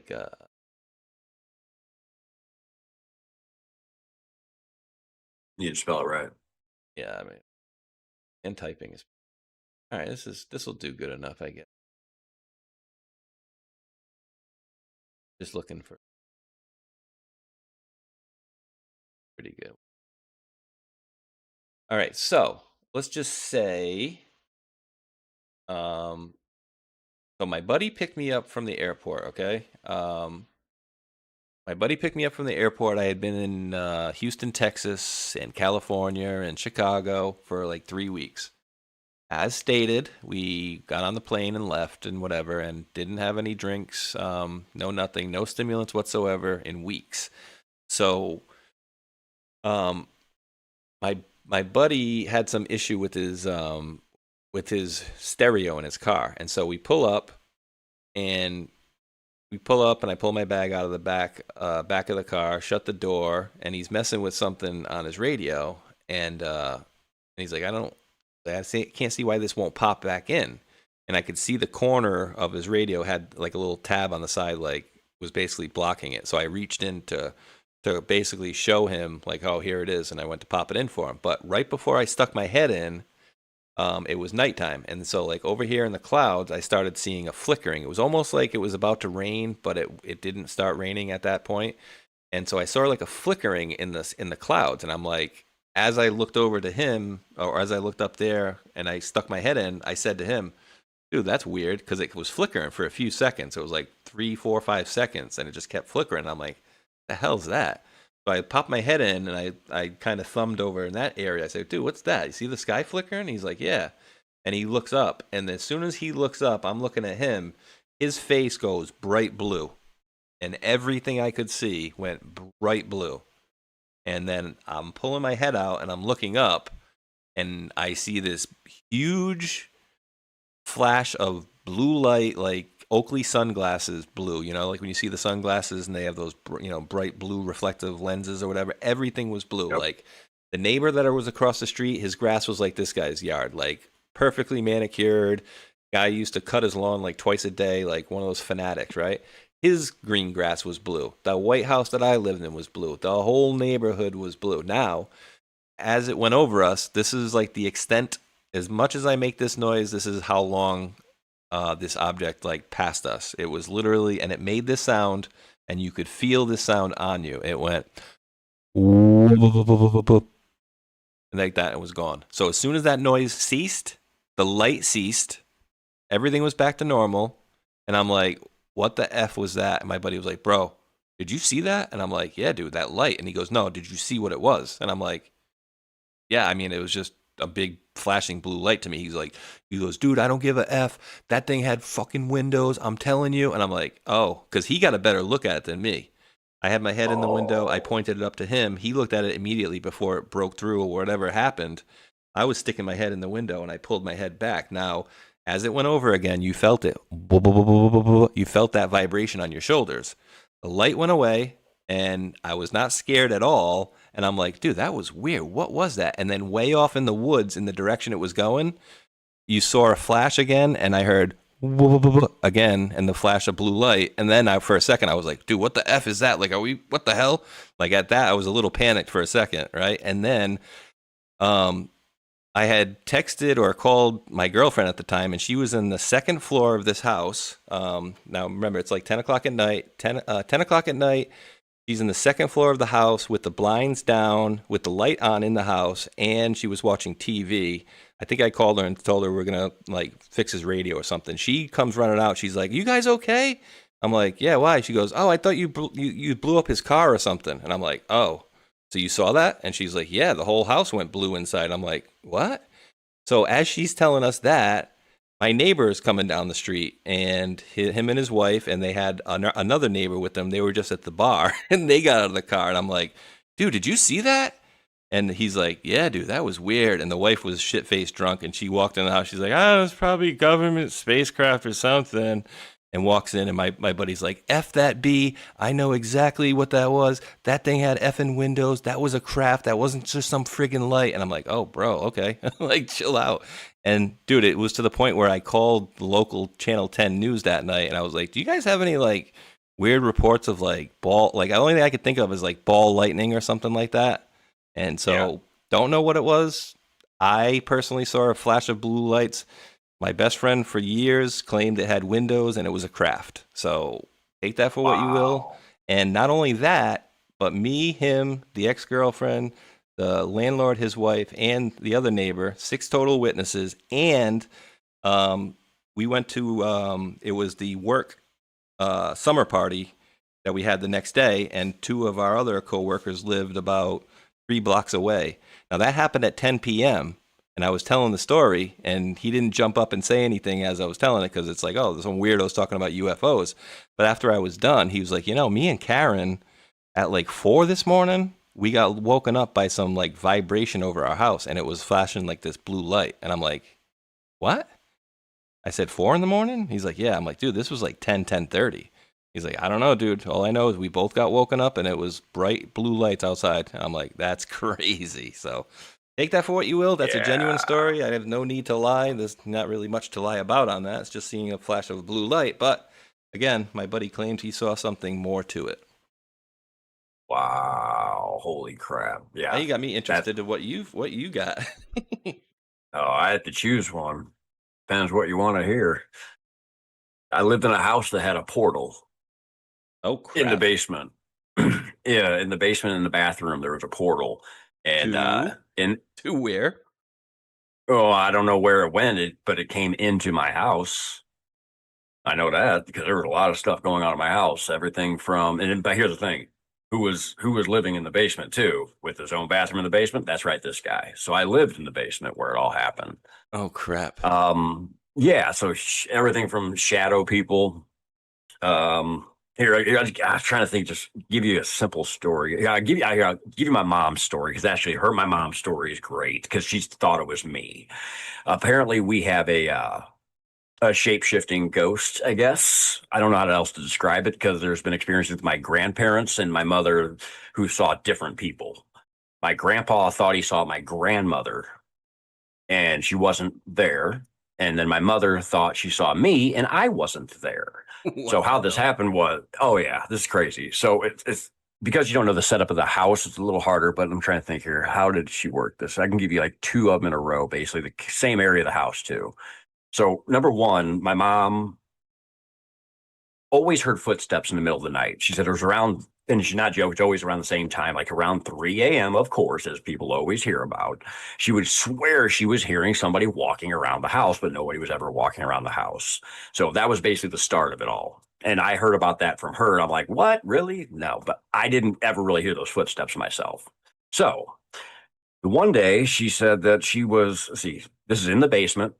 There's a big back room in this basement. And if you're in the back of it and you're looking towards the door, there used to be this clothes hanger thing that hung in the way to where if you're in a certain spot, the only part of the door you could see was basically, if somebody walked by, you could only see like from the waist down or something like that. Basically, you couldn't see the upper part of their body. So apparently my mom was the only one home at the time. And she's at the back of the basement or in that back of the room or whatever. And she had heard somebody actually like walk down the steps. And then she looks up and she waits for somebody to walk by, and she saw my 2 legs with my pair of gym shorts I wear on walk by. So she thought it was me. So she yelled out to me and said hi or whatever she said. And she said I didn't reply. So she walked out there and I wasn't there. So she got weirded out, was looking for me, thinking I was hiding. So he went upstairs and whatnot. And I still remember the day she called me on the phone and said, "Where the hell did you go?" I'm like, "What are you talking about?" She goes, "You were just in the basement. I just saw you. How did you get out the house that fast?" I'm like, "I'm at my buddy's house. What are you talking about?" Oh, no. Had no clue what she was talking about. So she was freaked out somebody was in the house. So of course I had to go all the way home. Nobody's there. Nobody's there. My. And I wasn't wearing no shorts like that. Yeah. And then so not long after that, she was in the kitchen. She was doing the dishwasher. She was loading or unloading the dishwasher. She had bent down, I guess, on the bottom rack to set something in or take something out. And you know, when you bend down, you can kind of like, I guess, if you get the right view, you kind of see between your legs and like look behind you. Yeah. She again saw somebody walk behind her in the kitchen. And see, the way it went is when it walked behind her, it went towards the basement steps too. So when that happened, she didn't hear anything, but she swore she saw me walk behind her and go towards the basement. So of course she whips around and she thought I was going like going up behind her, like scare maybe. So she whips around and nobody's there. Again, nobody's there. She runs down to the basement door. Nobody's there. I'm not even home. Again, I'm not even inside the house. All right. So not long after this, so a few weeks, this is all happening like in a short period of time. A whole bunch of stuff happened in a short period of time. So again, she's in the kitchen, same thing, probably at the kitchen sink. And she says she thought she heard what would sound like, I guess, me dropping something on like the steps to the basement. But she said she heard just a big boom, just like one thing dropped, but it didn't fall any further. And she's like, "What the hell?" And she turns around, and then this time she realized it beforehand, I was not home. So she's like weirded out again. And so she walks to the basement door and opens it up. And what she sees gets her to call me. Oh. I get a phone call and I'm, hello. She's like, "Why did you leave a jar of peanut butter on the top step of the basement?" And again, I'm like, "What are you talking about?" She went at me for probably like 3 days, saying I was messing with her now, and that I was making her think the house is haunted. I wasn't even home. I had no clue what she was talking about. So yeah, apparently a jar of peanut butter went from the pantry in the kitchen all the way to the basement steps. Opened the basement door, sat on the top step, shut the door, and she heard it when it sat down on the top step, literally. Wow. So there's my mom's stories to give you that. Now, as I told those, I had to get my mind going. So here's my favorite one of myself. Wait, first, how long ago was that? Well, the one I'm about to tell you, my daughter was about 3 or 4. So this would have been 2014 or 15 with this story here I'm about to tell you. Now, this one I just saying we should, put up cameras and stuff. But that's the thing. It's like, and with my story, I had no idea it was coming, and I'm sure that's the last thing you're thinking about is thinking up proof when these things are happening. Oh yeah, you're just like experiencing it. Like, what the hell? Well, yes, but there's a background to me too. I at one point did paranormal investigations. Literally, me and my when I moved to Nebraska, me and my chick and a buddy of mine had a team, and we literally did paranormal investigations. No joke. Awesome. So I have a background in that stuff. But as far as this goes, same house. This was, again, my daughter's probably 3, maybe 4. So the way the setup was, again, I was so long story short, I was in and out of I moved to Nebraska, back home to St. Louis, back to Nebraska, and back home 2 different times. So this was after I had moved back from Nebraska the first time. And I went back to my mom's house when I first got there. So this is, again, 13, 14, whatever year it was exactly. So it is about about 2 or 3 in the morning. I know it's the middle of the night, 100% sure. Now, again, I already mentioned my mom was a night owl. So my mom, she is upstairs in the living room watching TV late at night, as she always does. And I had my daughter at the house.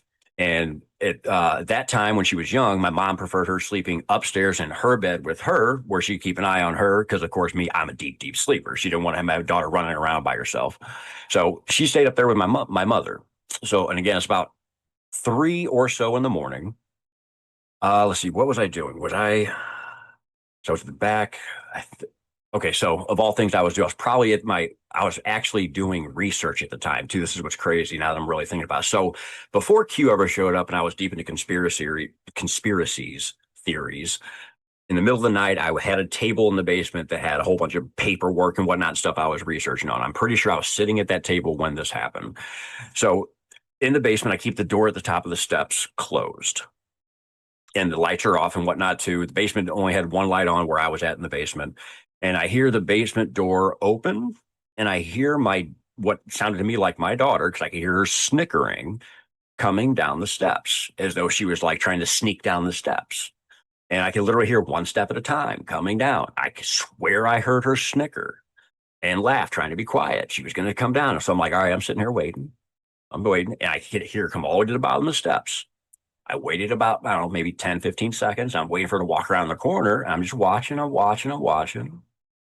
Nothing. So I called her name out and I got no answer. I was like, all right. So I get up and I walk over. I go, I'm going to find you. I know you're down here. And I'm walking around. Couldn't find her. Went to the little back room, went up the steps. Wasn't anywhere. So I went all the way over to my mom, who's in the living room. And I go, where's Riley? Where is she? And my mom just gave me this weird look. She goes, she's asleep.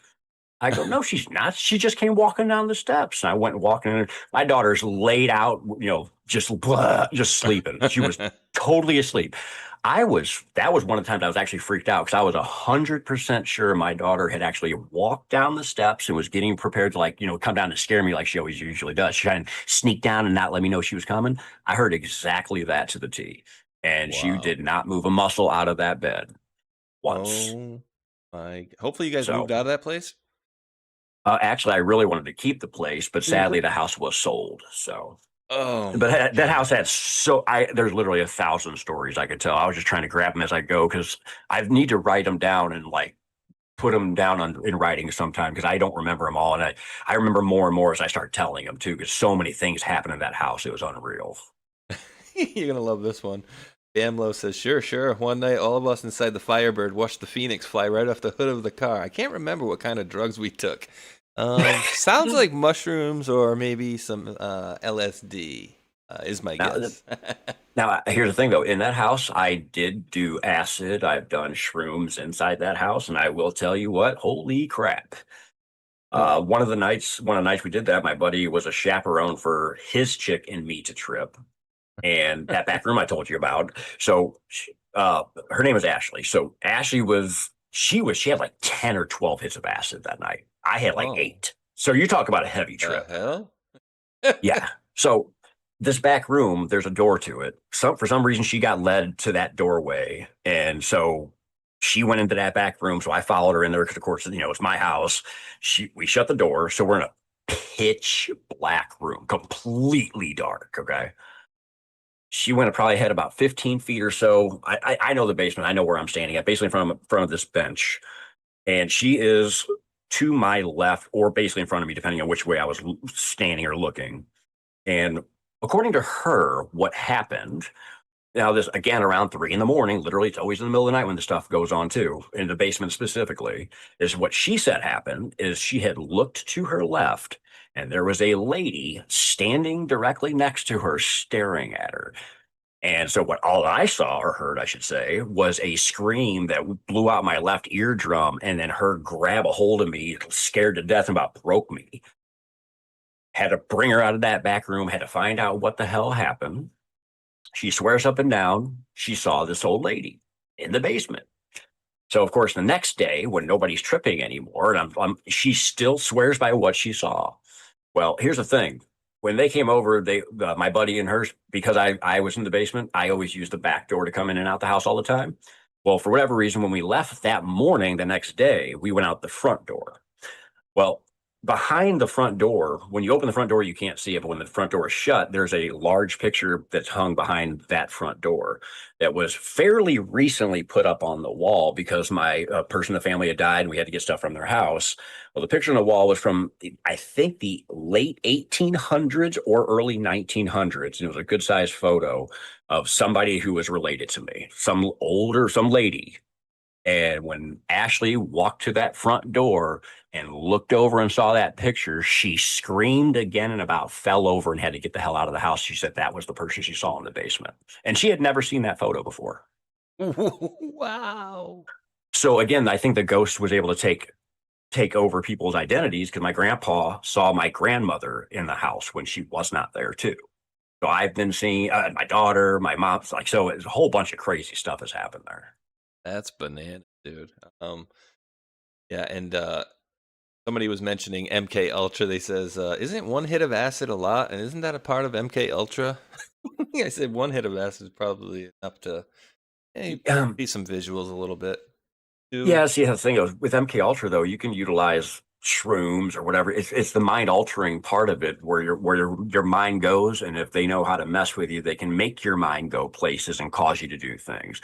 If you're doing that kind of stuff in an environment that's good and you're just having fun, it's not about MK Ultra. You're actually opening your brain up to more thought processes and different things. That's where technically it goes. So if you put yourself in a bad situation and tripping, yeah, it's going to be bad. It's going to be bad. And you don't want to have anybody that can manipulate you while you're tripping, because that's where the MK Ultra comes in.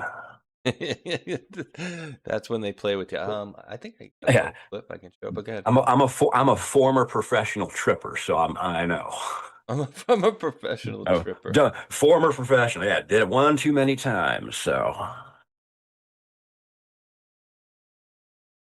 trying to get a short clip because I know people have seen this stuff before, but yeah, they give these people, LSD, different stuff, and then they say to them like, "Oh, how are you feeling?" and da da da da da. And I've said this I may have said this. I don't know if I think it was on the Hulk show, or maybe a different show here. Let me fix that. I hate the aesthetics of that. There we go.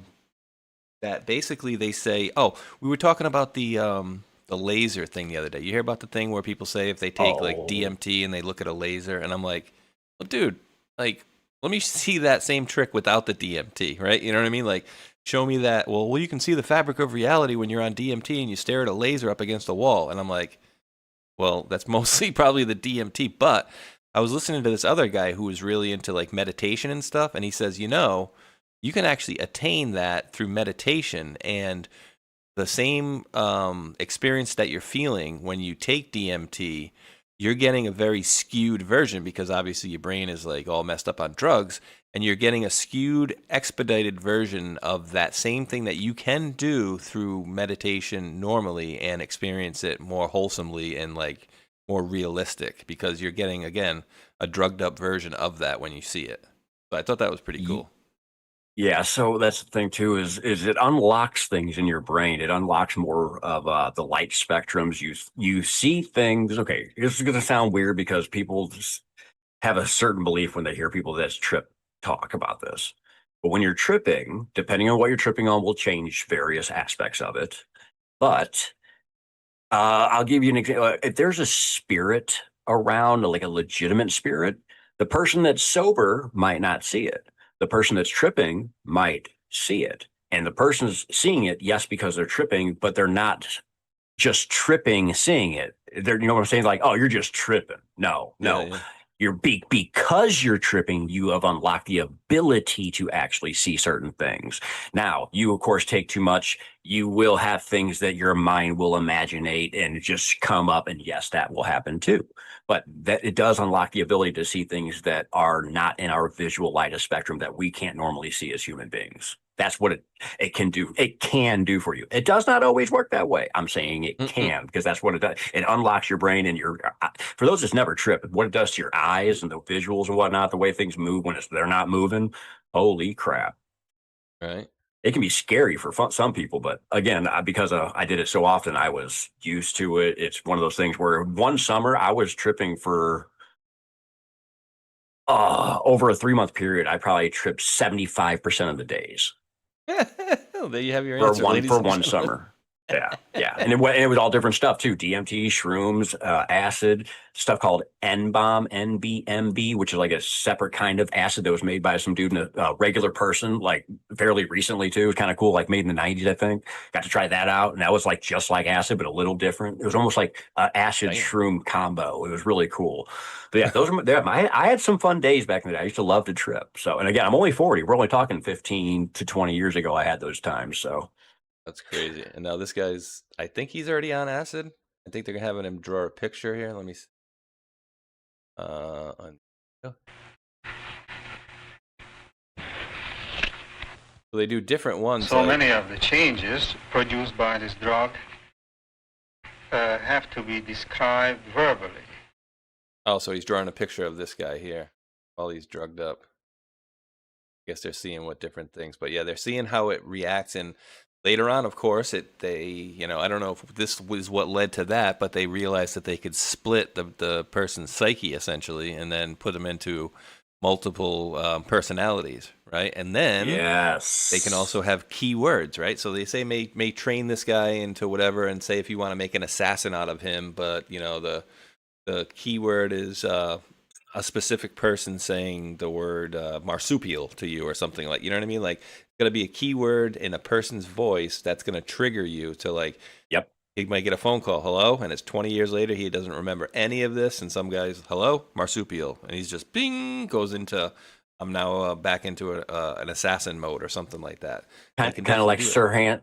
Kind of like Sirhan with that beautiful lady that walked up and asked him for that cup of coffee. All of a sudden, he was waking up after shooting too many shots that was in that gun. Yeah, something like that.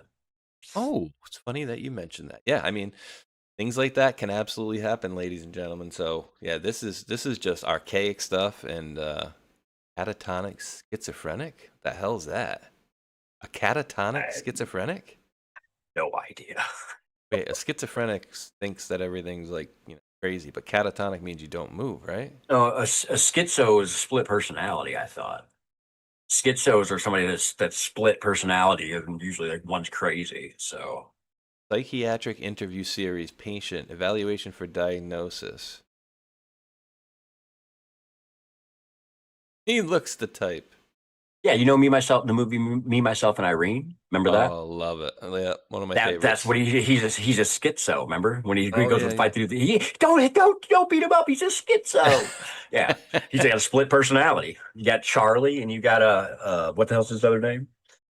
What's Charlie, Hank and Charlie. Charlie and Hank. Yep, one of my favorite movies ever. Oh my god.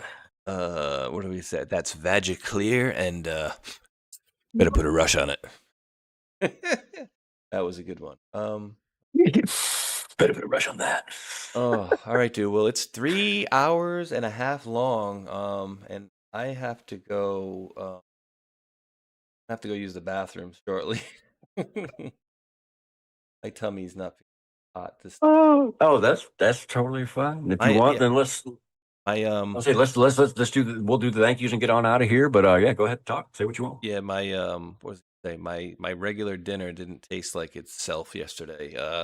I should have stopped after eating half of it, and then I ended up eating the other half. I'm like, I just gotta fill my stomach. Just shut up. And I'm like, it did not taste like it should have.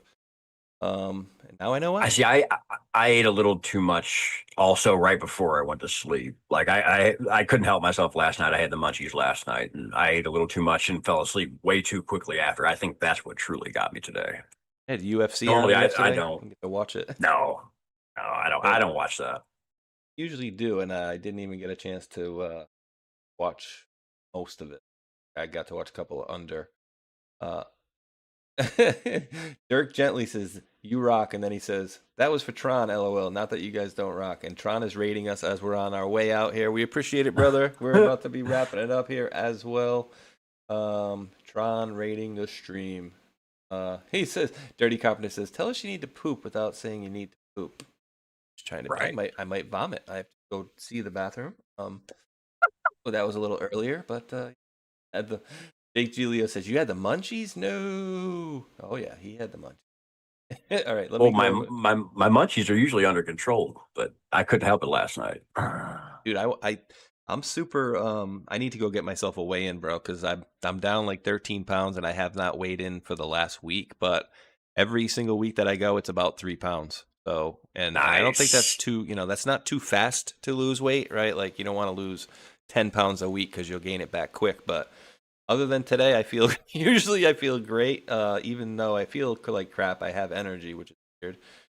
So yeah, I need to get another weigh in because it's been another week and I have not weighed in over there. But I can almost but guarantee it's another 3 pounds at least. So I'm loving Nice, nice, that. beautiful. Well, I'm actually getting back the opposite way. I'm getting back out. I got to go 4 rounds of froth this weekend. I'm already working back out again, so I'm trying to get back into my regimen. So I got to put my weight back on. I know I've lost a little bit of weight in the last month and a half being so cold it couldn't work out. So lost some muscle mass.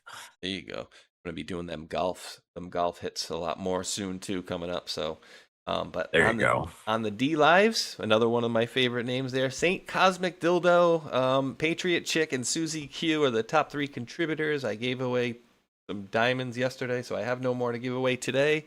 But I am distributing such rewards where it looks like 12.4 diamonds are coming back at you guys in 26, 25, and counting.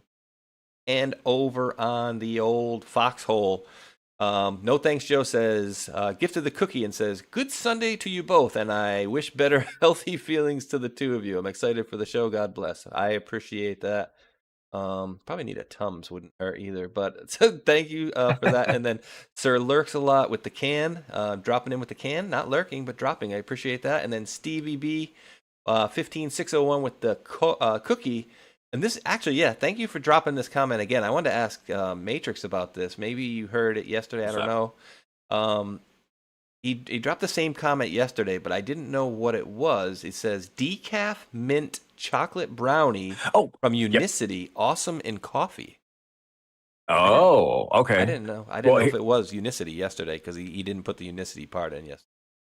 Yeah, so I don't know if you did know that. So Sandy, you're still new. You're only in your first month still. So they brought a new flavor out just in December, the mint chocolate chip. He wanted me, or mint chocolate brownie, ultimate. Sorry.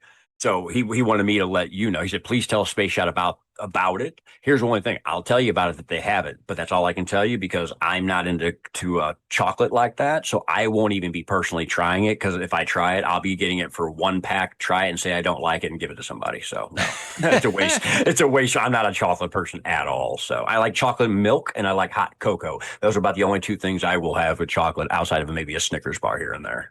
There you go. Yeah, and for me, I do like chocolate. I like brownies, but I'm not a big fan of mint chocolate, like mint chocolate chip ice cream or stuff like that. But I would try it. Maybe throw it into the black coffee and see. But definitely. Now, see, mint chocolate chip ice cream. I used to love it. I haven't had it in years, but I used to love that stuff. Yeah, me too. I actually used to love it back in the. I worked at a place when my first job ever was a place called Newport Creamery, and so I believe it's mostly New England or all New England, but it's like a. You guys have Friendlies over there too, I'm sure, right? You have a Friendlies? No. Okay, so it's like so Friendlies and Newport Creamery around here. It's like a restaurant, but it's more of ice cream. You know, it's more of an ice cream shop than anything. So you can go in, you can get a breakfast, lunch, dinner, but also they have like a whole side of it that has like the whole ice cream side, like tons of different flavors, and you can make whatever kind. So it's like half and half an ice cream / lunch, breakfast, dinner spot. Friendlies and Newport Creamery. But yeah, years ago, even raspberry chocolate chip yogurt was good there. That was good. So Jay with the can over there, no message, but thank you, Jay. And then Punk Q Rocker 4Q with 217 gold pills, no message, but thank you on that one, brother. And then Sean Joe, Space Squad member there with the can, followed up by Sean Joe, Space Squad member with a cookie. And then Sean Joe, Space Squad member with another cookie. Sean Joe with yet another cookie. And those milks are on the way as I understand it. Sean Joe in with another cookie. Followed by Sean Joe yet with another cookie, followed by Sean Joe with yet another cookie. And then he said, you know what, I'm not done yet. I'm going to gift out a 6-month bronze tier subscription to the channel, which Debbie grabbed that one. I think it just randomly spits it out to people, but Debbie ended up grabbing that. So appreciate that, Sean Joe, for the many, many cookies and the gifted subscriptions, brother. And then One Thunder with the cookie. Thank you for that, One Thunder. Just Jim with the can says, loud and clear. Bows sound just fine. I'm glad you guys did this show. I find it very interesting what you guys talk about. Thank you. Thanks, Jim. I appreciate that. And I like to talk about, and I know Matrix does too, likes to talk about the weird stuff as well. So the woo or weird. And then Just Jim came back with yet another can, says, sounds like they're trying to threaten people not to figure out their crimes. Pritzker's deep in it for sure. Yeah, let's hold these people accountable. Yeah, he's on my top 20 list for sure. Scumbag. Rich scumbag too. And then Sean Joe with another cookie. Appreciate that, brother. And then Norwegian Wood with the cookie says, can't wait for the cartoon of death playing the claw game with Mueller getting picked out. Oh, God. Yeah, Thank right. you for that. And then Lizzie B. I can't do it as good as him. Lizzie B. Lizard people. Lizzie B. Lizzie B with the cookie. Thank you, Lizzie B. And then One Thunder with the cookie. Thank you for that, One Thunder. And the last one is Red D Gun 51 with the cookie. So appreciate that. And then I'm releasing the scratchings. I'm sure Mr. Matrix has some folks to thank as well. Bing. I sure do. Let's see here. Dog Nuts 10 got us started off with a cookie. Thank you very much, good sir. We have no thanks Joe in the house. What's going on, brother? Thank you for the cookie. And says, what's up, Matrix and Q Space Duo? Happy Sunday, and I have my popcorn, and I'm looking forward to the show. Have fun. Good health. God bless. Thank you very much. No thanks, Joe. Steve B with a cookie. And, of course, that was for telling you about the mint chocolate chip brownie. Thank you much, Steve B. Sir Lurks a lot. Good seeing you out there, brother. Thank you for that can. And then Laura Taps 10. Welcome in. Good to see you. And thank you for that fleet. Holy fleet. Thank you very much, Laura Taps 10. Then Sean Joe. Welcome in. Good to see you, brother. Thank you for that cookie. Pete Quest with a cookie. Sean Joe with another cookie. Then we have Unchained 01 with back-to-back cookies. The first one says, did Matrix find Beetlejuice or triple that? Wait, what? Or triple that escaped Star Trek green lady. Oh, I found a whole lot of stuff while I was tripping. Let me tell you what. I told a lot of stuff.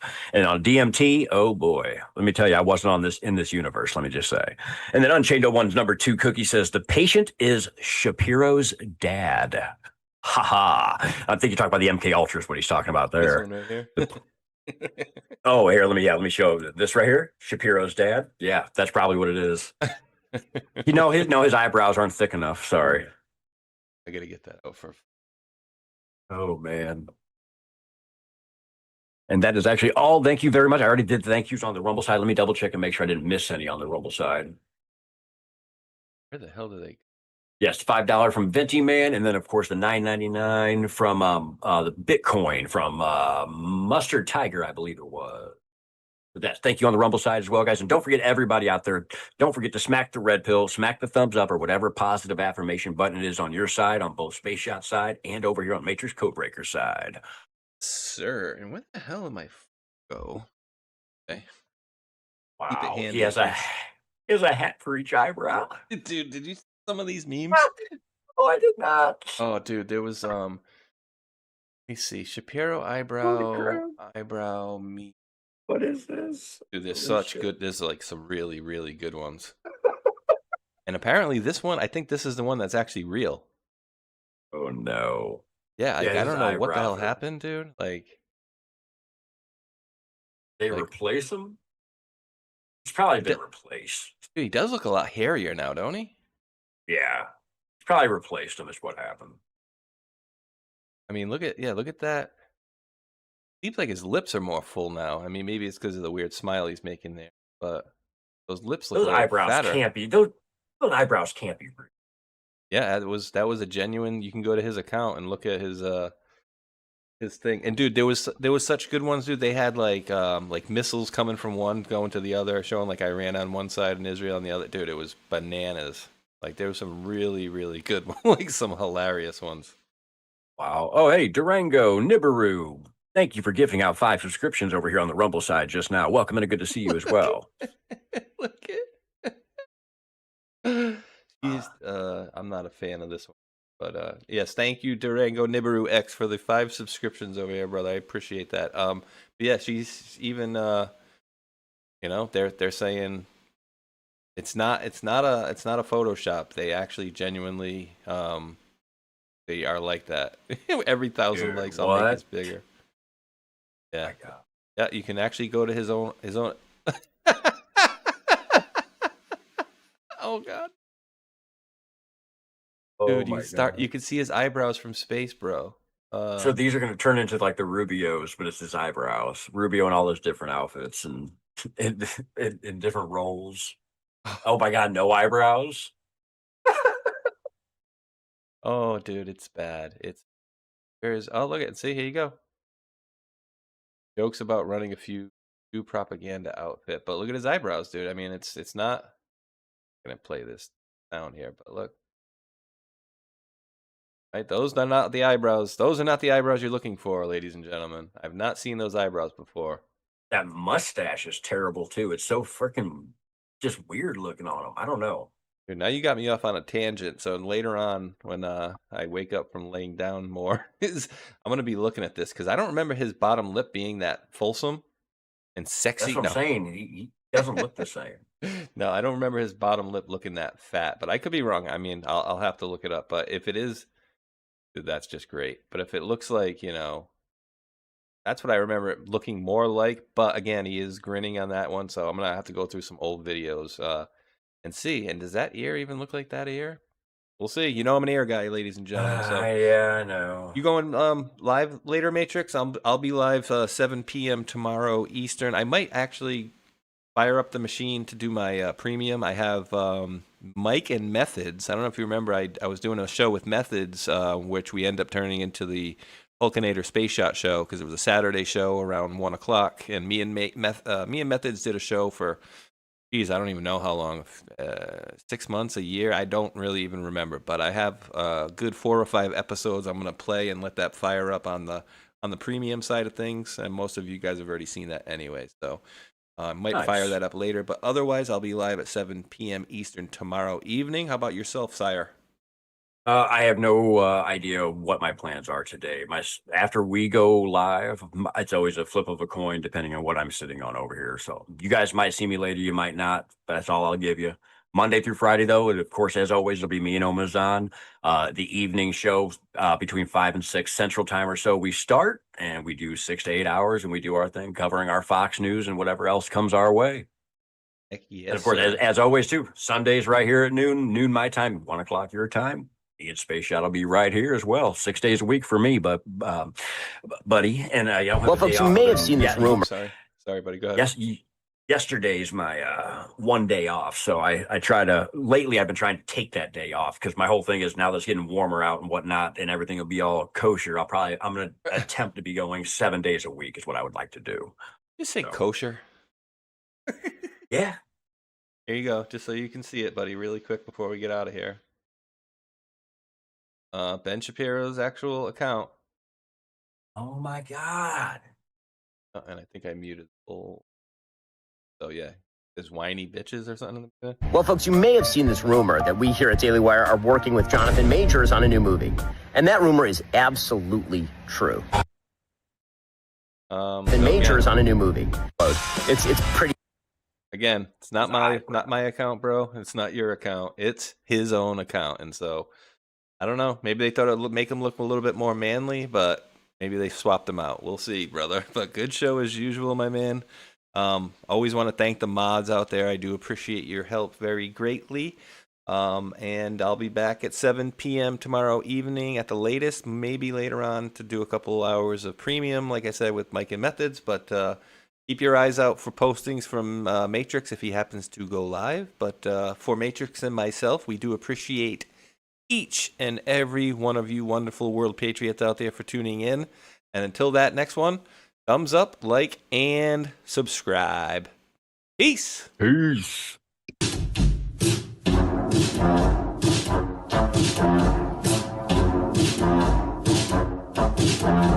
Hello, guys. Something special is happening in here. That's right. It's brackets and jackets. Bringing it back for brackets and jackets. Special Epstein Island edition.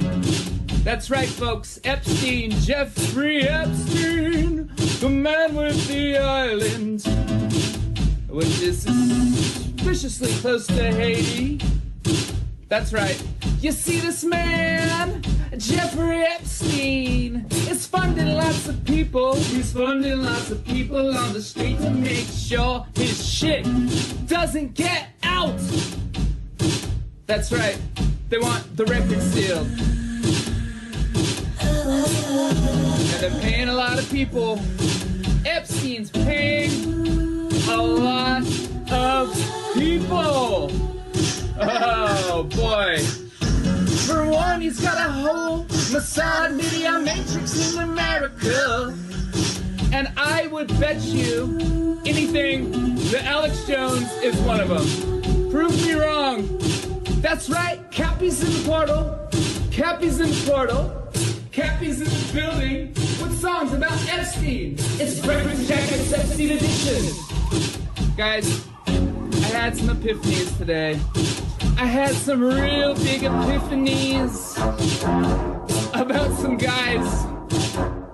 A big network of guys and spies and lies and liars. All right, think about this for a minute, okay? The guy in Portland, the scientist that just got busted for producing CP, that guy is 1 degree of separation away from Epstein. Epstein, the investor that lives in West Palm Beach, Florida. I know a guy who lives in West Palm Beach, Florida as well. Investor as well. Also involved as well. And all is not well with these guys. The Florida boys, the Glow boys, the Scott Israels of the world. You see, Epstein is Hillary Clinton. And Epstein is Haiti. And Epstein is a big network of media assets. By the way, did you know that Steve Bannon was going to that guy for money? Also, Epstein is Epstein Oprah. Epstein is Chris Tucker. You remember him. Epstein is also Kevin Spacey. Epstein is also Prince Andrew. Epstein is also... Who else is Epstein? Who else is Epstein? Tell me. You guys know? Who else is Epstein? Is Epstein Big Pharma? Is Epstein Bryan Singer? Is Epstein Naomi Campbell? Yep, all of the above. All of the above. Who is Epstein? Epstein is the keystone of a whole motherfucking matrix. And once you pull it out, it all falls down. Dersh was there too. That's right, we're dropping red pills every day. Dropping red pills in the best kind of way. This is brackets and jackets for the denizens of islands.